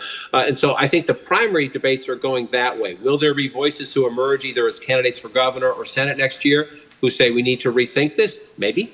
But at the moment, because primaries are the tail that wags the dog of both political parties, but primaries are what drives the process and what gets you on the ballot, you have a national political debate happening that is not helpful to Republicans, again, globally right now. There are exceptions to that in red states or red districts. But you have a presidential nominating process and all these primaries that aren't quite up to speed yet, but soon will be behind us for governor's races, Senate races, and House districts. And we all know how primaries tend to work out. You run to the base, which is the opposite direction of where the more moderate Republicans, a Charlie Baker, I know he's at the NCAA now, but a Massachusetts Republican or a Maryland Republican would say something quite differently than what we're going to hear in the presidential primaries, I'm sure. Well, it's also going to be very interesting because ultimately the last stop is the Supreme Court, which has a history of upholding the authority of the FDA, even when it comes to issues relating to abortion.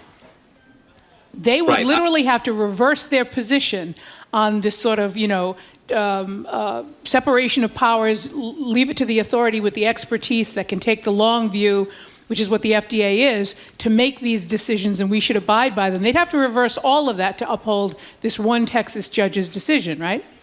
Yes, they would. And I think so. The reflex reaction is this is the court that by 6-3 threw out Roe v. Wade. Therefore, they're going to accept this judge's decision because it's an anti-abortion court. But I think you make the key point is that that's not really the question. Abortion is almost not really the question before them. The question before them is the authority of the FDA, the authority of an executive branch regulatory process. And so I do think that the smarter people than I am, our Supreme Court analysts on this, have framed it just as you just did, that there is a lot of precedence that the FDA has this authority and that this judge relied on old laws and laws that have been kicked out in other cases to make this case. I'm not smart enough from a lawyer perspective, and as we know, sometimes the courts surprise us. But I do think one of the reasons, you had some Democrats saying the Biden administration should ignore this judge. And the Biden administration says, no, we're going to ask for a stay, and then we're to put the thing on hold and then go through the court process, because they believe in the end that even this conservative court will side with them on the grounds you say, that this is established legal authority for a regulatory agency and the judge overstepped. Well, John King, always great to have you with us. We appreciate it, especially with everything just breaking as fast as it is, especially this week. Thank you, John. We are in a busy season. Take care to both of you. Thanks so much. Be well. We've been speaking with CNN Chief National Correspondent John King, who is the host of Inside Politics, which you can catch every day, weekdays at noon. John King, thanks again for being with us. And up next, will the 4-day work week ever become a reality in America? We all know there's 2 days out of the week that none of you are working anyway. A pair of lawmakers in Massachusetts are pushing for a pilot here in the state. We'll open the lines and ask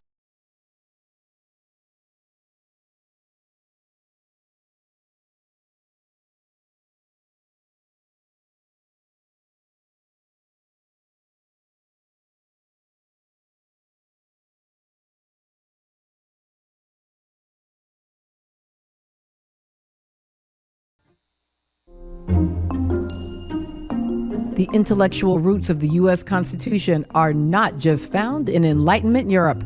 We're talking about how the Iroquois, the Shawnee, the Cherokee, and other indigenous tribes laid the groundwork for the American founding. I'm Melissa Harris Perry, and that's next time on The Takeaway from WNYC and PRX. This afternoon at 2, here on GBH News 89.7. Our programs are made possible thanks to you. And Passport to Knowledge, presenting Searching, a TV miniseries with physicist Alan Lightman, who'll host a public screening and discussion with MIT faculty and students April 12th at 5. More at searchingformeaning.org/MIT. And the Office of the Massachusetts State Treasurer. The Unclaimed Property Division is holding unclaimed funds for the citizens and businesses of the Commonwealth. You can see if you have unclaimed money at findmassmoney.com.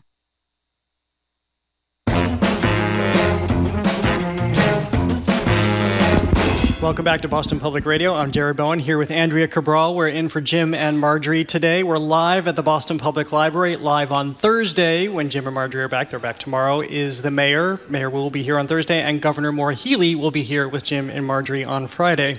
So what would you do with an extra day outside of work? We've talked on this show before about the 4-day work week many times. It's one of Jim's favorite crusades, and even Marjorie seems, I think anyway, to be warming to the idea of taking some some Fridays off. Since the pandemic has allowed for more remote work, it seems nobody comes into the office on Fridays anymore. Anyway, the traffic would certainly indicate as much. And even if they do, have you noticed the energy shift to an even more casual Friday approach than already existed in corporate America? So we want to ask you, in an effort to get rid of minimum effort Mondays, phone it in Fridays, would you support an actual 4-day work week? A pair of Massachusetts lawmakers have filed legislation to create a pilot program. A business in that program can volunteer to transition employees to a shorter work week without a reduction in pay to study its effects on productivity, worker happiness, etc.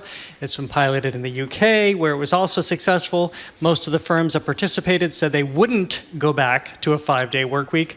So are you in, or do you somehow love the flow of being in the office 5 days a week, or at least signing on 5 days a week without the chaos of home behind you? Our number is 877-301-8970. Again, 877-301-8970. Andrea, judging by the way you teased out of the last segment, I think you do not have faith in the American workforce for actually working a 5-day work week as it is. No, I think the reality is, I say this as someone who I'm as guilty of this as anybody else.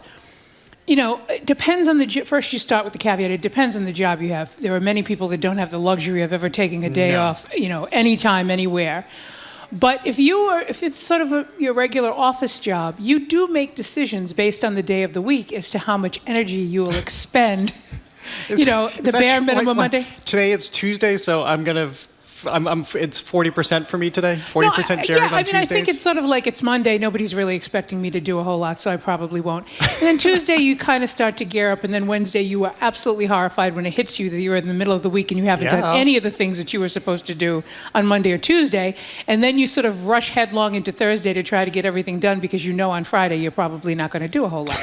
And do I sound like I have this all thought out? You have thought a lot about this. Definitely. But I think that the answers that we get on this, pre-pandemic, very different than the answers we're getting post-pandemic on the 4-day work week, because people didn't have as clear a sense of working from home, changing that fundamental structure of getting up, getting ready, getting the kids off to school, getting out the door, commuting, going to work, and then coming back home. That all changed during COVID.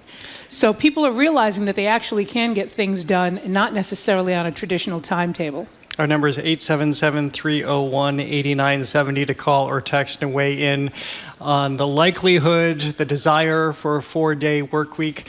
Again, we also slowed down during the pandemic, and we recognized that we had to appreciate life a little bit more. And I think a lot of us also recognized, at least when we were working from home, I had to work from home for quite a while at the beginning of the pandemic, how productive you could be when you weren't stopping by other desks to have conversation. That's very true. You weren't snacking and having lunches with people, that suddenly you could accomplish, 95% of your work in about 4 hours. Right. And then what? All the laundry's done, the dishes are done. I vacuumed 4 times today. The blinds are vacuumed. Well, I wouldn't do any of that, but I do agree with your point that, no, really, all of the chatting alone, the things that you used to break up your day when you were in an office, really consume a lot of the time. Also, how many meetings do we have that we don't need to have? About 100% of them? Well, we meet to talk about having more meetings. Right. We absolutely do all of that. And push it forward. And the money. You're not paying necessarily for gas for that day. You're not buying lunch for that day. So it's a financial savings as well, but I'm interested to see if people think that they would accomplish just as much, if not more, in 4 days than they do in 5. And how does this, I didn't even look, how does this work? Do you work extra hours in those 4 days to meet your 40 hours, or are we just doing away with the 40-hour work week?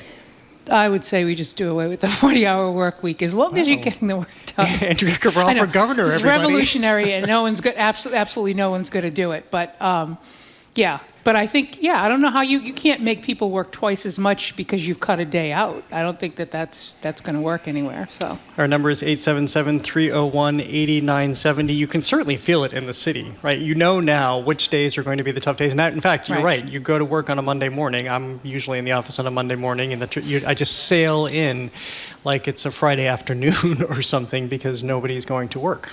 But you think of it also in terms of, how people deal with really expensive things like childcare. And if you can, how that might, just one day less would balance out so much, not just financially, but time you're able to spend with your kids, if that's what you want to do. Although I admit that there are a certain number of people who are like, yeah, I can't wait to get to work. But no, I think that I guess at a minimum what I'm saying is we should stop doing things the way we've always done them and using that as a reason for continuing to do them that way. Let's just think outside the box and try to get as much productivity, if not more, out of people in a way that makes their lives easier. I say that as a complete non-employer, so I'm sure there's a bunch of people who But in disagree these with me. experiments, they found that people are more productive, revenues are increasing, and there is a greater employee satisfaction as this unfolds. We have John and Beverly writing, we have become so lazy. Look at all the parking spaces for pickups at Target and Walmart 5 days a week isn't a lot, so suck it up. So John and Beverly totally disagrees with me. With Andrea in Boston.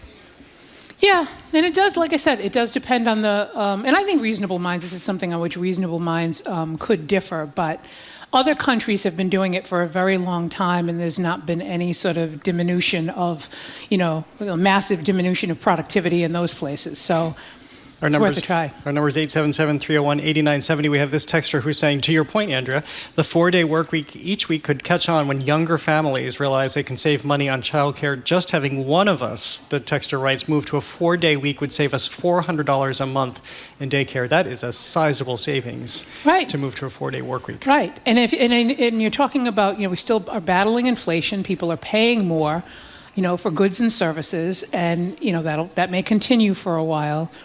A happier country is one that sort of finds a balance between accommodating those who work to make it a good country or work to sustain themselves, and those that are that own the companies that employ them.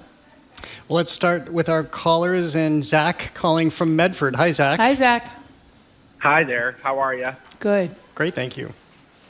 For me, in my work life, I know I'm really lucky, but at my full-time job, I have 2 jobs, and in my full-time job, we work to get the work done, and that really helps. I'm available 5 days a week, but it doesn't necessarily mean I'm working 9 to 5, and it gives me flexibility and freedom to help with family things, with personal things, and getting things done, and it makes everyone at work happier. So I think this is really the direction that we should move. And can you just tell us how the place that you work for sort of came to the decision, because even though it's not necessarily cutting out an entire day, there had to have been some discussion about, sort of not the strict adherence to the 9 to 5 thing. How did you figure out that as a group, did you figure out that would work well for that company? Yeah, the pandemic was a huge impact, to be honest, and it changed how we were working. So that kind of spurred the change. But once we were there, we realized that it worked better for our organization. See, little conversation, little consensus building, and you can absolutely get there. Thank you, Zach. There's one survey that came out not too long ago that said the majority of workers don't care about a 4-day work week. And the people who wanted it most, I think this is kind of interesting because we think that the older generations were inculcated, and this is how you were raised, and you have to rise up and work the same way as your parents did before you, that American work ethic. But 32% of people in the 58 to 76 age bracket don't want a 4-day work week, and the people who do want it are the youngest people. Well, Paul from Worcester says, I loved working a 4-day work week. When I worked a 4-day, I guess, 10 hours or a day a week. I'm not sure exactly. Well, that's what I was asking about. You have to work more hours, so those 4 days you're working. Yeah. Right. It was the best part. The best part was having a day off that others didn't get, so he could get other stuff done that he had to, sort of cram in otherwise during the week, and had a responsibility-free weekend. If everyone has a 4-day work week, the extra day will be another weekend day fighting to get stuff done. Well, we'll have to rotate so that everybody can have their free shopping day at Target, and the parking lot won't be full. Let's go back to our callers. And Stephen in Rhode Island. Hi, Stephen. Hi, Stephen. Hi there. How are you doing? Good. Great, thank you. First of all, I'm 50, and as out of age, anyways. And I work with the local 99 here in Rhode Island. I'm on third shift now, but I've done my share of what they call 4/10s, or 4 10-hour work days. And it's wonderful. So it's working for you. So what's the best part about it? Are you as productive as ever? What does it mean to have that other day off? Well, having the other day off, it's just the fact of not having to commute to your job, which sometimes can be a bear in itself, especially nowadays. So you have that extra day off. And the thing is, once you're at work, realistically, I hate to disagree. At least the guys I work with in the union, we're electricians. And when we put in the whole work week, we actually work all the hours. We work the full 10. So it makes it, it's one of the things, I disagree with the reduction in productivity that might be thought of. It does really work out. It's nice to have that extra time and the flexibility on solar jobs when we're working in the solar field. If we had the 410s, then we had the ability, if there was inclement weather, also to retain that full week's pay by shifting a day. How do you think the unions would respond, Stephen? What, because those are serious contracts that are pretty much long-standing, and this is a sea change in number of hours worked or number of days worked. Anyway, what do you think would be? And I'm not asking you to, speak for all unions, but what's your sense of it? Well, I can only honestly speak for myself, but the fellows that I know and the ladies that I know that are in the union with me, most of them have actually said that the 410s are better than the 5/8 because, again, you don't have to commute that extra day to and from your job site. You have that extra day that you can spend for yourself. So you basically say we are able to work the Monday through Thursday, especially in the summer. You get a long weekend. And if you do that throughout the summer, that's a really nice summer. So that's always good. I think that many people in the unions, because we usually say, we work, we put in the full 8, meaning you work 8 hours a day, solid work. Just switching it to 410s, you're still getting your 40 hours, and you're still putting in the good quality of work. And I think that many people be for it because it just retains that extra time you can spend with family and doing the things you enjoy while retaining the whole work week. And you're not necessarily losing anything because you're already at your work site. You might as well just keep on working. All right, Stephen, thank you for the call. Yeah, we appreciate it. It's a work for him. I think we have a lot of people writing in saying it would work. GW watching on YouTube says, yes to a 4-day work week. Life is short. Enough with the Puritan self-punishment routine. Right. And I misunderstood the four. That's what I couldn't see on the screen was the 410 thing. So yeah, I mean, to Stephen's point, if you ask most people, would you work an extra 2 hours a day in order to have a whole day that you didn't have to work at all? I think most people probably would say absolutely yes to that. I think a lot of people are already working close to 10 hours a day anyway, and it takes, even if you're not, it takes a couple of extra hours to unwind after a day at work anyway. We also have somebody who's texting in saying, who said give me 5 days and I will give you 2? How is that fair? 4 days a week all the way. I think that's the preponderance of our texters and callers here today. Well, we had, I saw, now I've lost the person's, Michael from Virginia said in his Navy career, he did a year at SPAWAR, Spa War, in San Diego. I'm sorry that I don't know what that is, but he said, which allowed every other Friday off, and he said everyone took every Friday off. So people will revert to type when they can, so. Well, maybe this is making something official that I think, as we're kind of acknowledging, happens a lot anyways. Anyway, that's really what it is. It's like saying it out loud, Yeah. saying the quiet part out loud as I wasn't working more than 4 days a week But anyway. then you take away from the quiet quitting. How can you quiet quit if you're working only a 4-day work week? Maybe you do it so quietly that nobody knows you left. We have Tony watching on YouTube who says, every day is casual Friday. I lost my job as a bank VP, decided to just retire and travel at 40, donated all my suits. Now it's ripped jeans and baseball caps, never going back. Oh, well. Well, listen, we appreciate all of your calls and your texts. We probably are 20 years away from getting a 4-day work week, but until then, thanks for listening to another edition of Boston Public Radio. Keep up with us 24/7 by way of our podcast. Tune in tomorrow. Jim and Marjorie are back, and they'll start the show discussing Mel King's funeral, speaking with some attendees about King's life and legacy. They'll also speak with NPR's All Things Considered co-host Mary Louise Kelly on her new memoir, It Goes So Fast. Former Boston Police Commissioner and prolific marathoner Bill Evans is on the show. Vermont's cartoon laureate Tilly Walden, the state's youngest ever and the Boston Globe's own columnist Shirley Leung. Our crew is Zoe Matthews, Aidan Connolly, Nicole Garcia, and Hannah Loss. Our engineer is John the Claw Parker. Our executive producer is Jamie Bologna. Did I say that right? Should I have said Bologna? Bologna.